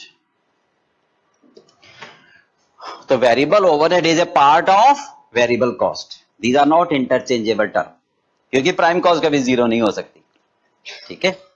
ये कहना चाह रहे हैं। चलिए दूसरी बात, तो ये ध्यान रखना।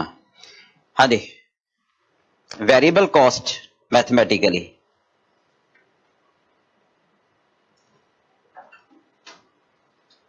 क्या कहोगे आप? डेरिवेटिव ऑफ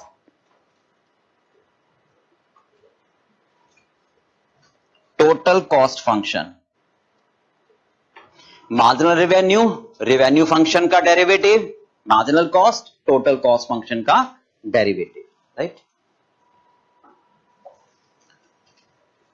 चलिए, अब दो तरीकों से आपको समझना है, एक नॉर्मली इकोनॉमिकली और एक मैथमेटिकली। तो पहले इकोनॉमिकली समझते हैं। प्रॉफिट कहां मैक्सिमाइज होगा? जहां पर मार्जिनल रेवेन्यू बराबर मार्जिनल कॉस्ट, राइट। तो दोनों तरीकों से समझते हैं। ये वाला पार्ट अभी पहले इकोनॉमिकल। चलिए, हाँ जी, फर्स्ट ठीक है, प्रॉफिट इज मैक्सिमाइज्ड व्हेन, कब? मार्जिनल रेवेन्यू बराबर मार्जिनल कॉस्ट। इसको हमें प्रूफ करना है, फर्स्ट पार्ट। कैसे? इकोनॉमिकली।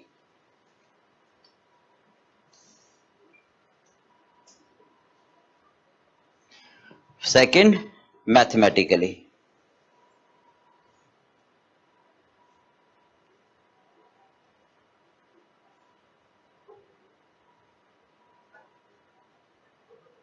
राइट, तो फर्स्ट हम प्रूफ करते हैं economically.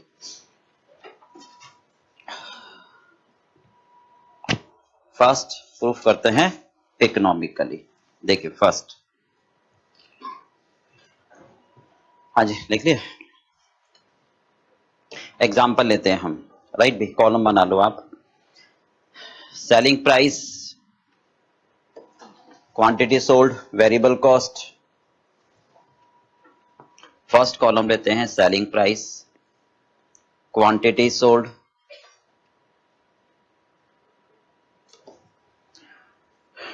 Total revenue, marginal revenue, variable cost,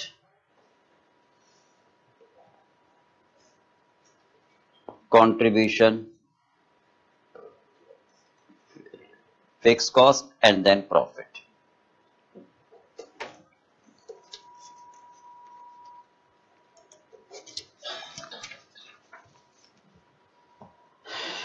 देखिए फॉर एग्जांपल, अगर हम कहते हैं सेलिंग प्राइस हमारी बहुत ज्यादा हो तो कोई भी नहीं खरीदेगा हमसे, तो हम रखते हैं for example sir 200 rupees, quantity sold 0, right. यानी 200 रुपए हम कहते हैं हमारी बहुत हाई प्राइस है जिस पर हमसे कोई परचेज नहीं करेगा। अब बेचना तो है ही, कोई खाली तो नहीं बैठना, तो क्या कर रहे हैं हम?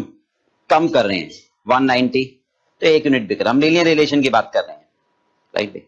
कम कर रहे हैं, फिर 1 यूनिट बिक रहा है हमारा। जैसे जैसे हम कम करते जा रहे हैं वैसे वैसे हमारा 1 यूनिट बिकता जा रहा है। We are maintaining the linear relation, right.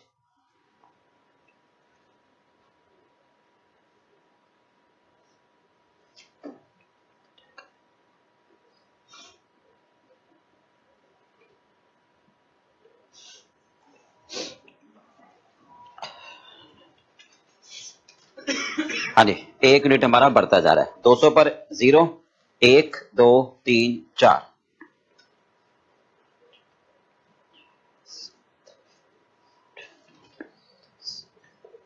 चलिए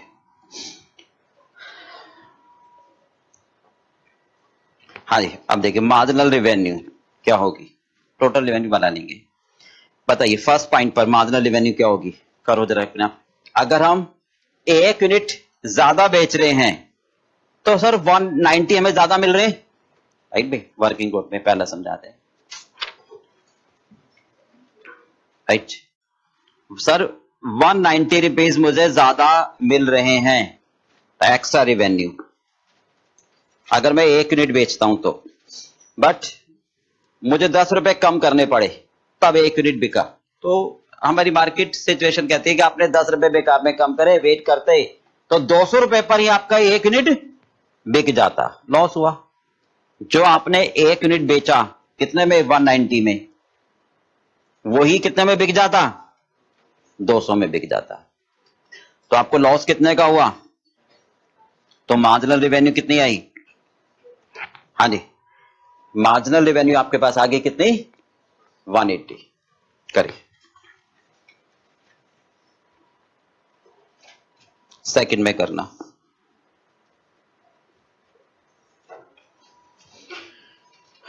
सेकंड में कितने आती है? हाँ जी, 1 से 2 यूनिट बेचे तो 1 यूनिट आपका और बिका, 180 रुपीज आपके पास फालतू आ गए।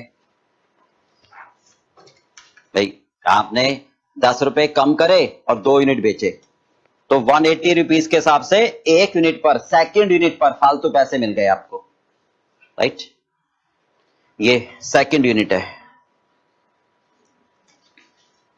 बट इस वजह से क्या कह रहे हैं, आपने सर सेकंड यूनिट बेफालतू में 180 रुपए में बेचा, आपने 2 यूनिट पूरे 2 यूनिट 180 रुपए में बेचे, पर ये बिक जाते पूरे के पूरे 2 कितने में, 190 में बिक जाते। आपको वेट करना चाहिए था, तो कितने को लॉस हुआ। तो इसका मतलब नेट रेवेन्यू आपके पास कितनी फालतू आई, 160। करिए, करो इसको आगे, कितना कितना है जल्दी।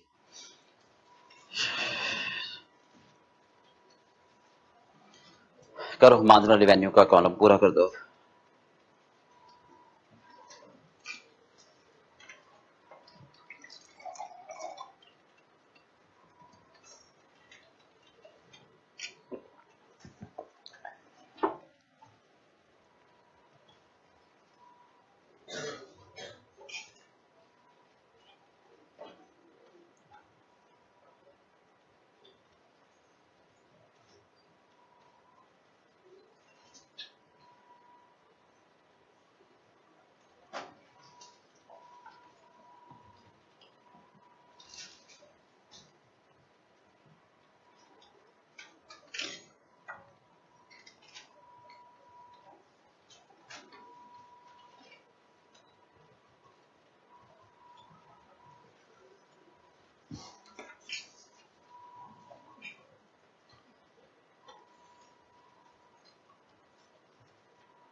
हाँ जी, हो गया। चलिए बताओ कितना कितना है जल्दी। मार्जिनल रेवेन्यू कितना है, 140। हाँ जी, 120।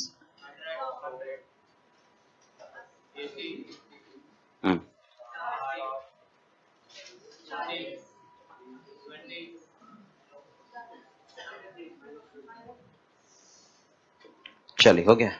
वेरिएबल कॉस्ट हम ले लेते हैं 40 रुपीज पर यूनिट।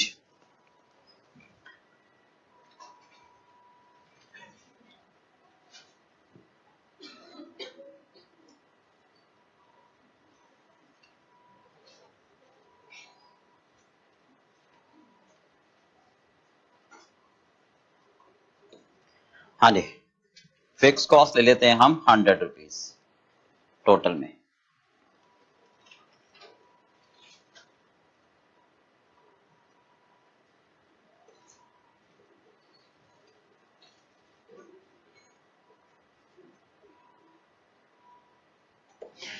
चलिए कंट्रीब्यूशन निकाल के प्रॉफिट निकाल लो जल्दी फटाफट, कितना है, कितना आएगा बताओ। 0 पर तो कुछ भी नहीं, लॉस आएगा। हाँ जी, 1 यूनिट बेच रहे हैं, 190 rupees selling price, 40 variable cost, तो 190 माइनस 40 इंटू 1, ये कंट्रीब्यूशन। 150 का कंट्रीब्यूशन, 100 रुपए फिक्स कॉस्ट, प्रॉफिट कितना 50। करिए सारा ऐसे। हाँ जी, 180 minus 160, sorry 180 minus 40, 2 unit, 280 minus 100। करिए कंट्रीब्यूशन कितना आएगा, 170 माइनस 40, 130, 130 इंटू 3,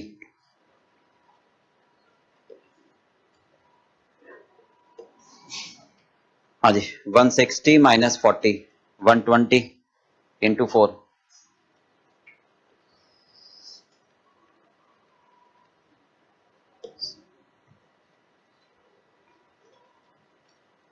150 माइनस 40, 110,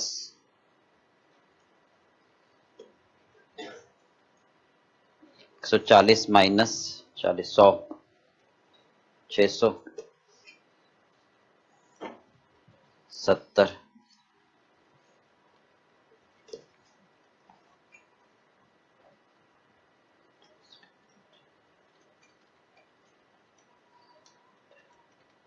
130 माइनस 40 कितना होता है?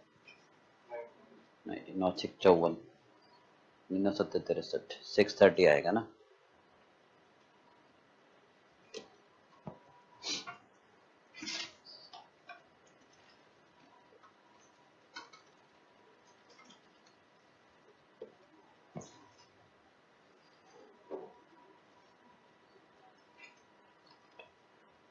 सौ 90 माइनस 40 50 चलिए 550 माइनस 100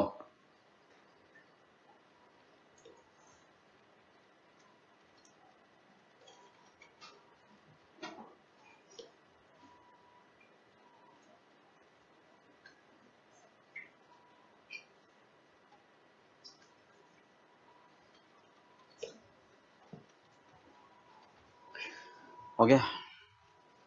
चेक करो सबसे ज्यादा प्रॉफिट कहां पर आ रहा है। सबसे ज्यादा प्रॉफिट देखो कहां आ रहा है।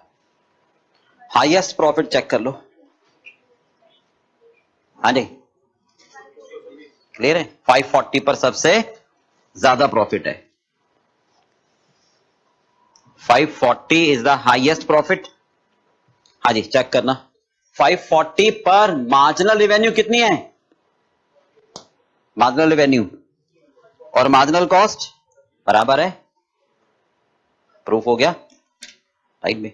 यानी प्रॉफिट मैक्सिमम तभी होगा जब हमारी मार्जिनल रेवेन्यू किसके बराबर हो? मार्जिनल कॉस्ट के। तो सर हमारा प्रॉफिट सबसे ज्यादा, यानी जहां पर एक अतिरिक्त यूनिट्स को बेचने से ज्यादा पैसे जो मिल रहे हैं वो ज्यादा कॉस्ट के बराबर हो, तो मेरा प्रॉफिट सबसे ज्यादा होगा राइट। उसके बाद प्रॉफिट कम होना शुरू हो जाएगा, क्योंकि आपको मिल तो रहे हैं कम और खर्च हो रहे हैं ज्यादा। यानी इसके बाद मार्जिनल रेवेन्यू तो कम है बट मार्जिनल कॉस्ट ज्यादा है, तो फिर लॉस होगा ना right.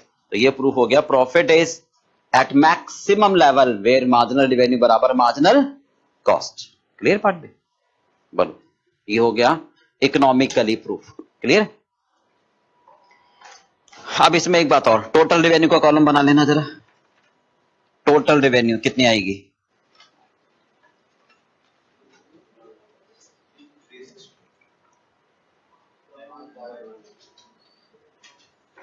$500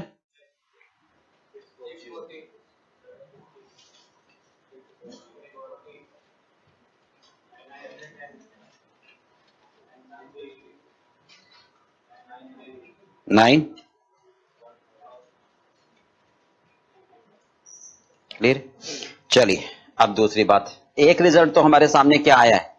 profit is maximized when marginal revenue बराबर मार्जिनल कॉस्ट। दूसरी बात सर, जब आपके पास, ध्यान से सुनना, सेकंड पॉइंट,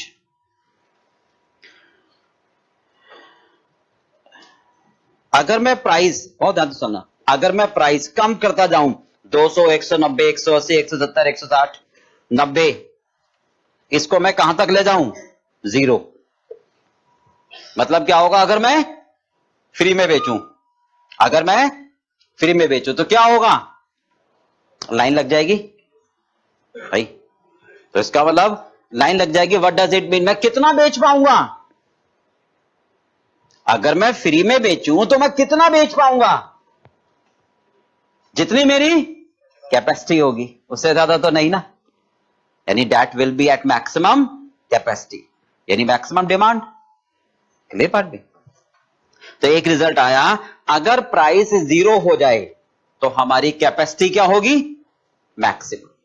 तो यानी 0 प्राइस पर हम अपनी मैक्सिमम कैपेसिटी को यूटिलाइज कर सकते हैं राइट भी। जब ये इलास्टिसिटी ऑफ डिमांड का नियम हो, प्राइस कम करने पर क्वांटिटी बढ़ा रहे हो आप। क्लियर पार्ट भी। तीसरा रिजल्ट चेक करो जरा, सबसे ज्यादा रेवेन्यू कहां पर आ रही है आपकी? हाईएस्ट रेवेन्यू कहां आ रही है? 80 भी कर दे। हाँ जी बताओ, हाईएस्ट रेवेन्यू कहां आ रही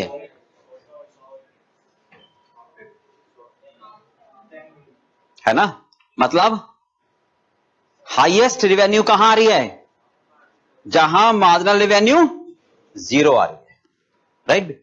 तो अगर मार्जिनल रेवेन्यू जीरो आ जाए तो वहां रेवेन्यू तो हमारी सबसे ज्यादा होगी, बट प्रॉफिट की बात नहीं कर रहे। प्रॉफिट तो वहां ज्यादा होगा जहां पर अतिरिक्त क्वांटिटी अतिरिक्त रेवेन्यू के बराबर अतिरिक्त कॉस्ट हो जाए।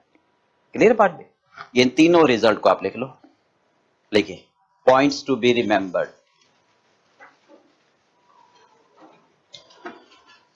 अब देखो, अगर हम ये एग्जांपल नहीं लेते, नहीं समझाते और डायरेक्ट तीनों नियम बताते तो अब कहते सर तो क्राइम करना पड़ता ना आपको। तो कोई भी चीज आपको क्राइमिंग नहीं कराएंगे, सबका इलस्ट्रेशन करके समझा देंगे। देखिए points to be remembered. First point, profit is maximized when MR equals to MC. Profit is maximized when marginal revenue बराबर marginal cost. Point number 2.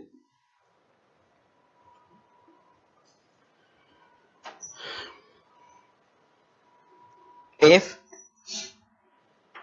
selling price becomes zero, if selling price becomes zero, यानी free में बेचें, if management decide to sell at free of cost, right? Selling price becomes zero, then we can achieve our maximum capacity.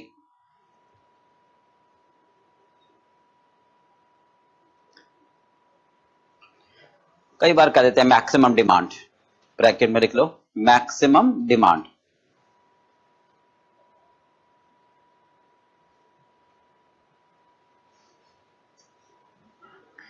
Third, मतलब ये इसलिए लिखवा रहे हैं कि कई बार एग्जाम में ऐसा दे देगा आपको कि मैक्सिमम कैपेसिटी आपकी इतनी है। इसका मतलब ये तभी अचीव हो पाएगी जब प्राइस जीरो, या रिवर्स, प्राइस अगर जीरो दे दिया तो इसका मतलब इस पर जो क्वांटिटी आएगी उससे ज्यादा मैं नहीं बना सकता। That will be our maximum capacity, right B. Third, total revenue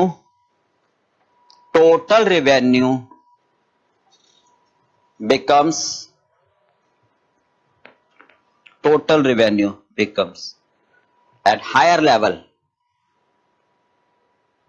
कब? when marginal revenue becomes zero और नेगेटिव। कई बार जीरो नहीं आता, नेगेटिव आ जाता है, एक ही बात है। कई बार हमारा एग्जांपल ऐसा होगा जब बेसिकली नॉन लीनियर होगा तो 20 के बाद जीरो नहीं आएगा, डायरेक्ट क्या आ जाएगा? माइनस। एक ही बात है, जब जीरो ना आए तो फिर माइनस वाला नियम लगा देते हैं। तो पर फर्स्ट लिखते हैं जीरो। जीरो एप्लीकेबल नहीं होगा तो नेगेटिव एप्लीकेबल हो जाएगा। चलिए, these are the 3 points that you have to keep in mind. Okay, अब आते हैं मैथमेटिकली। चलिए, अच्छा एक मिनट, पहले इसी को और एक्सप्लेन कर ले। प्राइस फंक्शन, अभी इसी को एक्सप्लेन करते हैं। प्राइस फंक्शन कैसे बनाएंगे हम? फंक्शन बना लेते हैं पहले, ऊपर हेडिंग डाल दो फंक्शन।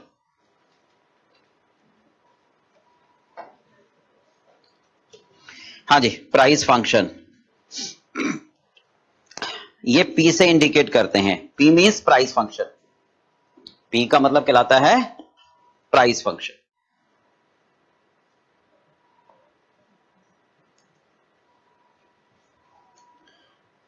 इसको दूसरा नाम दे देते हैं कई बार डिमांड फंक्शन, एक ही बात है। बेसिकली प्राइस फंक्शन ओरिजिनल है में। तो देखिए इसी एग्जांपल में अगर बात करें हम, ध्यान से सुनना। हाईएस्ट प्राइस हमारी क्या थी? हाईएस्ट प्राइस 200 रुपए। ओके, इसको नाम दे देते हैं A. A is the highest price. A is the highest price कब? व्हेन क्वांटिटी क्या होगी सब इस पर 0। सर इस पर कोई नहीं खरीदेगा, very very highest price, right. A का मतलब इस प्राइस पर कोई हमसे परचेज नहीं करेगा, राइट भाई। 200 रुपए। अब मुझे तो फंक्शन बनाना है, ध्यान से सुनो, मुझे तो फंक्शन बनाना है। क्या करोगे? 200 रुपए को कम करूंगा, 200 रुपए को कम, तभी तो क्वांटिटी बिकेगी। 200 रुपए पर तो कोई हमसे खरीदेगा ही नहीं, राइट भाई। तो क्या करोगे अब आप? 200 रुपए को कम करोगे कितने से? इस एग्जांपल में लेते हैं, कितने रुपए से कम करेंगे हम 200 रुपए को? 10 रुपए से। तो कितनी क्वांटिटी बिकेगी, राइट भाई। तो मैं ऐसे बना सकता हूं ना, अगर मैं 10 रुपए कम करूंगा मतलब माइनस या ऐड? माइनस। कितने रुपए से? तो मेरी क्वांटिटी कितनी बिक जाएगी? 1। यही तो। अगर मैं यहां 2 रखूंगा तो प्राइस कितने से कम हो जाएगी? 3 रखूंगा, 4 रखूंगा, 5 रखूंगा, तो ये फंक्शन बन गया मेरा, राइट भाई। क्या बना? माइनस, इसको नाम दे दिया बी, इसको बी, 10 को नाम दे दिया मैंने बी, और 1 को नाम दे दिया एक्स। भाई जितना एक्स रखोगे उतना प्राइस कम होता चला जाएगा, जितना आप एक्स रखोगे उतना प्राइस आपका कम होता चला जाएगा, राइट। तो बी क्या है बेसिकली? बी क्या है बताओ? हाँ बोलो बोलो। Reduction in price for extra 1 unit sold. लिखो, रिडक्शन इन प्राइस,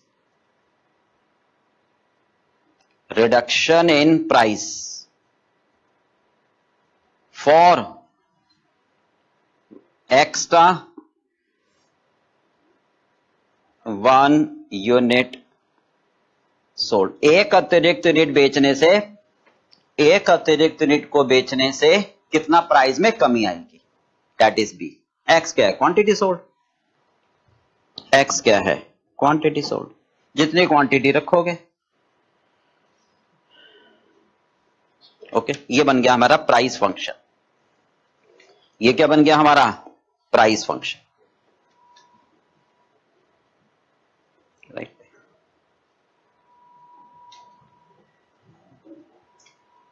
हाँ जी, that is 200 minus B X. B हमारा 10 है, 200 माइनस 10x, ये बन गया प्राइस फंक्शन। चेक करना चाहते हैं, चेक कर लो। x को रखो 1 तो प्राइस क्या आएगी? x को 1 रखते हैं तो प्राइस क्या आ रही है? चेक कर लो, एक यूनिट पर 190। अच्छा, x को रखते हैं हम 5, x को 5 रखें तो प्राइस क्या आएगी? हाँ जी 150। देखो 5 पर कितने आ रही है, राइट। तो प्राइस फंक्शन बन गया। बोलो कोई समस्या तो नहीं? आगे चले? हाँ जी बोलो।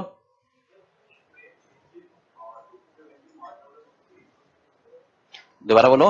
ये लीनियर रिलेशन में नहीं है, वो तो उसमें होता है जहां पर हमारा लीनियर रिलेशन ना हो। क्यों ऐसा? बिल्कुल एक लाइन आती है, ध्यान तो सुनो इनका क्वेश्चन। सर लीनियर रिलेशन में हमारा marginal revenue change in revenue के बराबर क्यों नहीं आता है? वो इसलिए नहीं आता है, नहीं कहते हैं, क्योंकि यहां पर हम जब बात करते हैं किसकी? लीनियर रिलेशन की, तो इसका मतलब ये एक मार्केट का थॉट बनता है कि आप लीनियर रिलेशन, मतलब यू कैन नॉट कंट्रोल। ध्यान दो ना, लीनियर रिलेशन के बाद क्या आई? रिलेशन आपका कैसा है? लीनियर। सर आप मार्केट को कंट्रोल नहीं कर सकता। आप ये नहीं कह सकते कि सर मैं 10 रुपए कम करूंगा तो एक ही कस्टमर आएगा, ये आप गारंटी से नहीं कह सकते। इसका मतलब अगर आप कह रहे हो ऐसा तो आपको प्राइस कम करने की जरूरत नहीं थी, आपके पास एक कस्टमर आना ही था, आपने समय का वेट नहीं करा और आपके पास, आपने जल्दबाजी में 10 रुपए कम कर दिए। तो बस आप एक थॉट बना रहे हो अपना, राइट भी। आप एक प्रिसेप्शन बना रहे हो कि आप 10 रुपए कम कर रहे हो तो 1 यूनिट बिकेगा। ये तो आपका ट्रेंड बना रहे हो आप बेसिकली, ये आप एक ट्रेंड बना रहे हो पास्ट एक्सपीरियंस को देखकर। ऐसा प्रैक्टिकली हो भी सकता है, और नहीं भी हो सकता, क्योंकि आप 10 यूनिट 10 रुपए कम कर दो, हो सकता है 2 कस्टमर आ जाए, राइट। तो ये तो सिर्फ एक ट्रेंड बना रहे हैं। तो जब ट्रेंड बनाते हैं तो एक इक्वेशन फॉर्मेट में आती है। तो इसलिए हम सोच रहे हैं कि सर हमें 190 रुपीज ज्यादा मिले, हमें 190 रुपीज ज्यादा मिले, बट ज्यादा लेने के लिए आपने 1 यूनिट क्या करा, फालतू बेचा, पर वही यूनिट 200 रुपए में बिक जाता तो आपको ये लॉस हुआ। इसलिए मार्जिनल रेवेन्यू को ऐसे डिफाइन किया गया, राइट। तो इसलिए हम कहते हैं मार्जिनल रेवेन्यू लीनियर रिलेशन वाले में इस तरीके का रोल प्ले करती है, क्योंकि हम ये मानते हैं कि जरूरी नहीं है कि आप प्राइस कम करो तो क्वांटिटी बढ़ेगी, ये तो सिर्फ ट्रेंड बना दिया, राइट। इसलिए चलिए, हाँ जी, ये हो गया आपके पास प्राइस फंक्शन। ओके, चलिए अब बताओ रेवेन्यू फंक्शन क्या बनेगा आपका। रेवेन्यू फंक्शन बताना क्या बनेगा।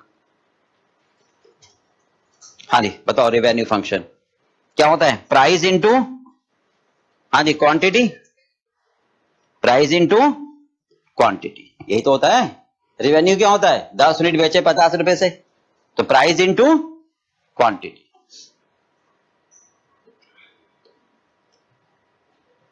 प्राइस मल्टीप्लाई बाई किससे, क्वांटिटी, तो रेवेन्यू बनती है। हाँ जी, तो रेवेन्यू फंक्शन क्या बना, प्राइस फंक्शन कितना मेरे पास, a माइनस बी एक्स, ये प्राइस फंक्शन है। क्वांटिटी क्या है, x, प्राइस फंक्शन है a माइनस बी एक्स, क्योंकि हम ट्रेंड के हिसाब से प्रिडिक्ट करते हैं आगे, राइट। इसलिए हम कहते हैं कि आपको प्राइस कम करने की जरूरत नहीं थी, आपकी क्वांटिटी बिक जाती। इसलिए मार्जिनल रेवेन्यू को डायरेक्ट रेवेन्यू का डिफरेंस नहीं कहा जाता है। चलिए बताओ, इसको ब्रैकेट खोल देते हैं, क्या आएगा, ax minus B x square, ये बन गया हमारा कौन सा फंक्शन, रेवेन्यू फंक्शन, राइट। ये बन गया रेवेन्यू फंक्शन।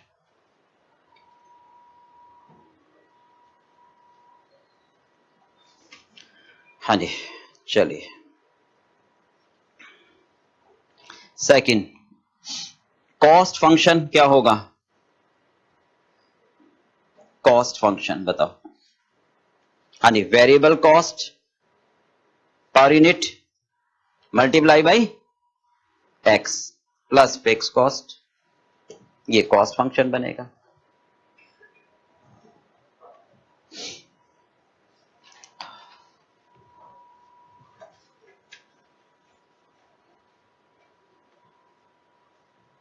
वेरिएबल कॉस्ट कितने हमारे पास, इस एग्जांपल में बात करें 40 into X plus fix cost, clear.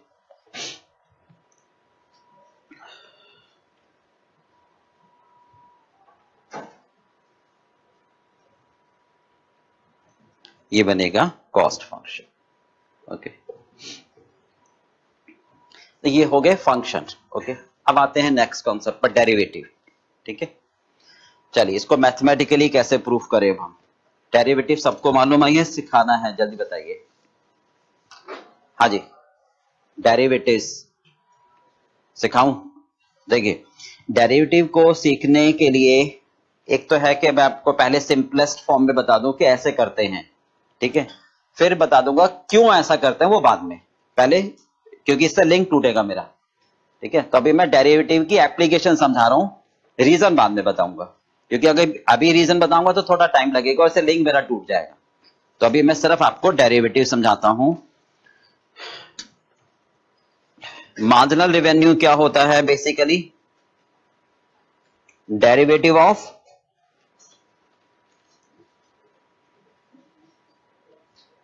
Revenue function, okay, differentiation of revenue function. और मार्जिनल कॉस्ट किसे कहते हैं हम, derivative of total cost function, okay. Now come to the point, देखिए डेरिवेटिव जरा समझ लेते हैं अभी। डेरिवेटिव का मतलब हम कहते हैं एक क्वांटिटी में चेंज की वजह से दूसरी क्वांटिटी में चेंज कैसे ऑब्जर्व कर पाए। मतलब change in quantity with respect to change in other quantity, ये डेरिवेटिव का मीनिंग होता है बेसिकली, राइट बे। इसका मतलब होता है चेंज इन क्वांटिटी, मतलब change in one activity quantity with the change in other activity। और जैसे कहते हैं ना हम डिस्टेंस और टाइम, राइट, कि सर टाइम कितना लगा, डिस्टेंस कितना कवर हुआ, तो जब एक में चेंज तो दूसरे में कितना चेंज, तो ये रिलेशन आपको एस्टेब्लिश करना पड़ता है, उसको क्या नाम देते हैं हम, derivative. That relation is called derivative, right? इसको प्रूफ करेंगे अभी, थोड़ा सा रुक के, पहले यहां पर लिंक बनाते हैं। मैं आपको फॉर्मूला समझा देता हूं डायरेक्टली। जैसे y is equal to ax raise to power n plus bx plus c, इसका मुझे डेरिवेटिव करना है, तो y का डेरिवेटिव कहलाता है x की रिस्पेक्ट में, that is dy upon dx। y का डेरिवेटिव कहलाता है x के रिस्पेक्ट में, इसका मतलब x में कितना चेंज करूं कि y में कितना उसका इफेक्ट आएगा, राइट भाई। प्राइस में कमी करोगे तो कितना इफेक्ट आएगा क्वांटिटी में, वो डेरिवेटिव, राइट भाई। एडवर्टाइजमेंट में कितना चेंज करो कि क्वांटिटी में कितना चेंज आए, मार्केट शेयर कितना बढ़े, वो कहते हैं। तो देखिए कांस्टेंट हमारा एज इट इज रहेगा हमेशा। जब भी पावर की बात करेंगे हम, तो पावर को नीचे ले आएंगे और एक कम कर देते हैं, राइट। ये डेरिवेटिव का नियम है, फॉर्मूला है। प्रूफ मैं कर दूंगा अब इसको, क्यों ऐसा करते हैं। कोई भी ऐसी चीज मैं आपको नहीं कराऊंगा जिसको मैं प्रूफ ना करूं, ठीक है, बट अभी नहीं, क्योंकि फिर मेरा लिंक टूट जाएगा। बस अभी सिर्फ फॉर्मूला क्रैम्प कर लेते हैं, फिर इसको प्रूफ कर देंगे तो समझ आ जाएगा, लिंक बनेगा, ठीक है। कांस्टेंट ऐसा, एक्स का डेरिवेटिव हमेशा 1, कांस्टेंट का डेरिवेटिव नहीं होता, 0 होता है। ये डेरिवेटिव का नियम है, बस इतना सा समझना है, इससे ज्यादा आपको नहीं समझना है। फॉर एग्जांपल बात करूं, 4x की पावर 6 प्लस 7x प्लस 9, इसका डेरिवेटिव करना है, तो क्या आएगा, 4 एज इट इज रहेगा, x की पावर 6 का क्या बनेगा, 6 नीचे आ जाएगा और एक कम, बस इतना ही करना है। और x का हमेशा 1, कांस्टेंट का 0, राइट।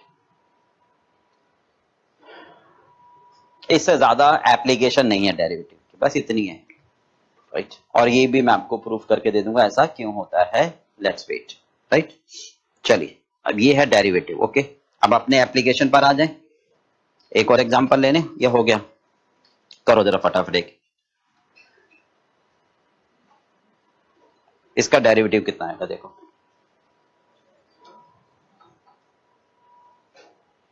एक क्वांटिटी में चेंज की वजह से दूसरे में क्या प्रभाव आता है, उसको डेरिवेटिव का नाम दिया जाता है, डिफरेंशिएशन।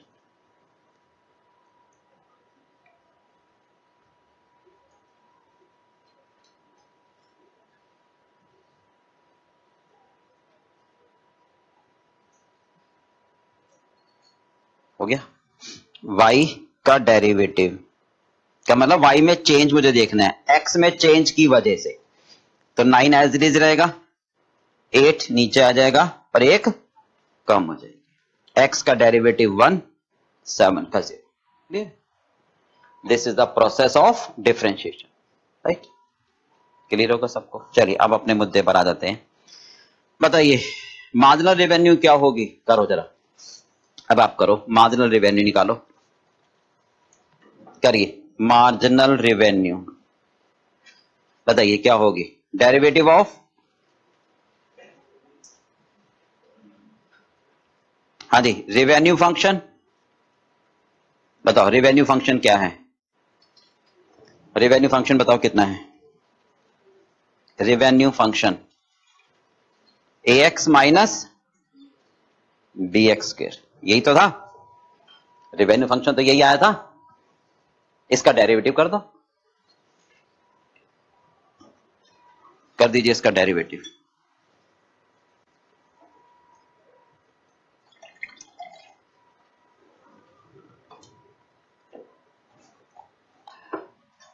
कितना आ रहा है बताओ।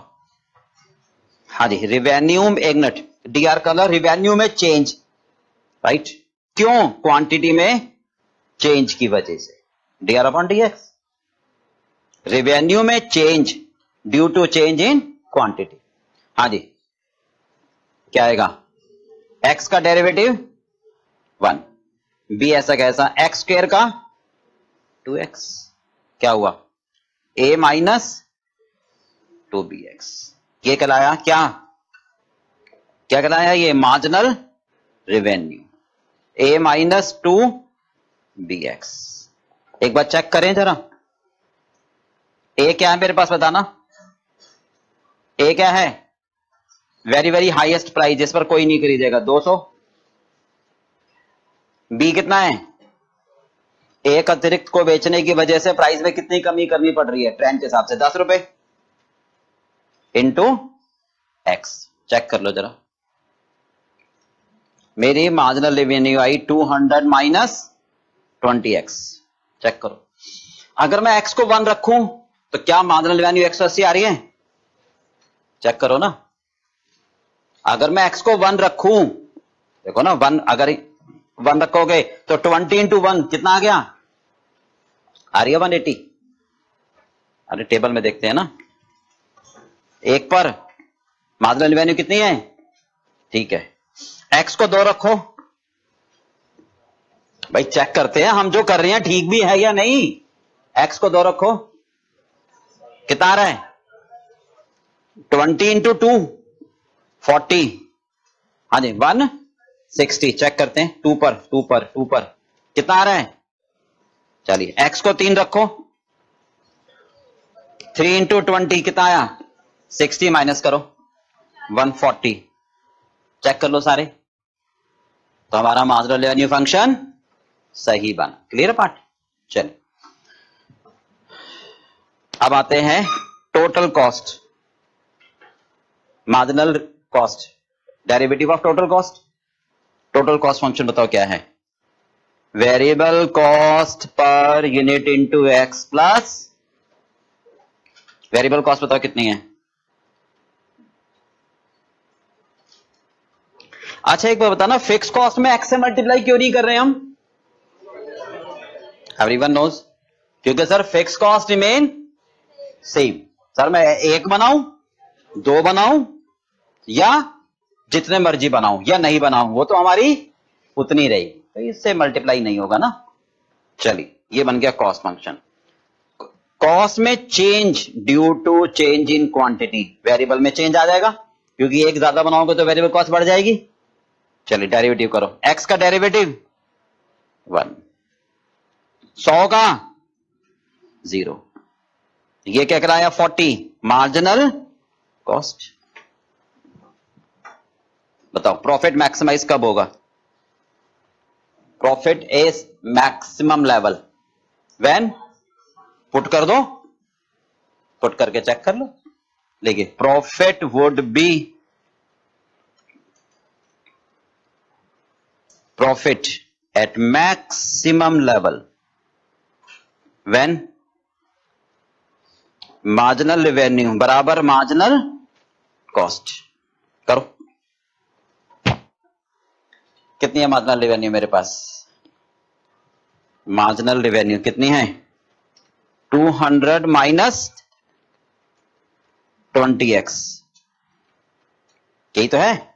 मार्जिनल कॉस्ट बताओ 40। बोलो क्लियर है पार्ट? इसको सॉल्व कर लो, करो x की वैल्यू। हाँ जी, 200 माइनस 40 बराबर 20x, कितना है? 160 डिवाइडेड बाई 20, कितना आया x? x क्या है? क्वांटिटी, ये मतलब 8 यूनिट बेचो तो मार्जिनल रेवेन्यू मार्जिनल कॉस्ट के बराबर होगी, यानी प्रॉफिट सबसे ज्यादा। सही है ये? एग्जाम्पल में चेक करना, एग्जाम्पल में चेक करो, 8 पर ही आ रहा था, देखो 8 पर एम आर बराबर एम सी, प्रॉफिट सबसे ज्यादा। प्रूफ हो गया, राइट? अच्छा प्राइस क्या होगी? एक्स की वैल्यू को प्राइस में रख दो ना, put the value of X in price function. हाँ जी, प्राइस फंक्शन क्या है मेरा बताओगे? a minus P X. A मेरे पास है 200, बी है 20, एक्स क्या आ गया? 8। कितना आ गया? कितना? हाँ जी 40 आ रहा है। क्या मतलब हुआ? 40 रुपए पर 8 यूनिट बेचोगे तो प्रॉफिट सबसे ज्यादा। चेक करो जरा, चेक करो।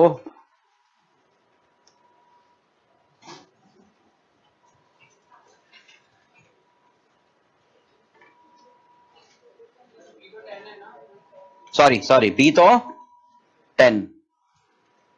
कितना आ रहा है? बी तो 10 है, सॉरी कितना आ रहा है बताओ? 120। चेक करो, 120 रुपए पर अगर आप 8 यूनिट बेचोगे तो प्राइस प्रॉफिट सबसे ज्यादा होगा। चेक करते हैं। प्राइस 120, बिल्कुल ठीक। क्वांटिटी 8, मार्जिनल बराबर मार्जिनल कॉस्ट प्रॉफिट से। हो गया प्रूफ? समझ में आ गया कॉन्सेप्ट? ये प्रूफ कर दिया।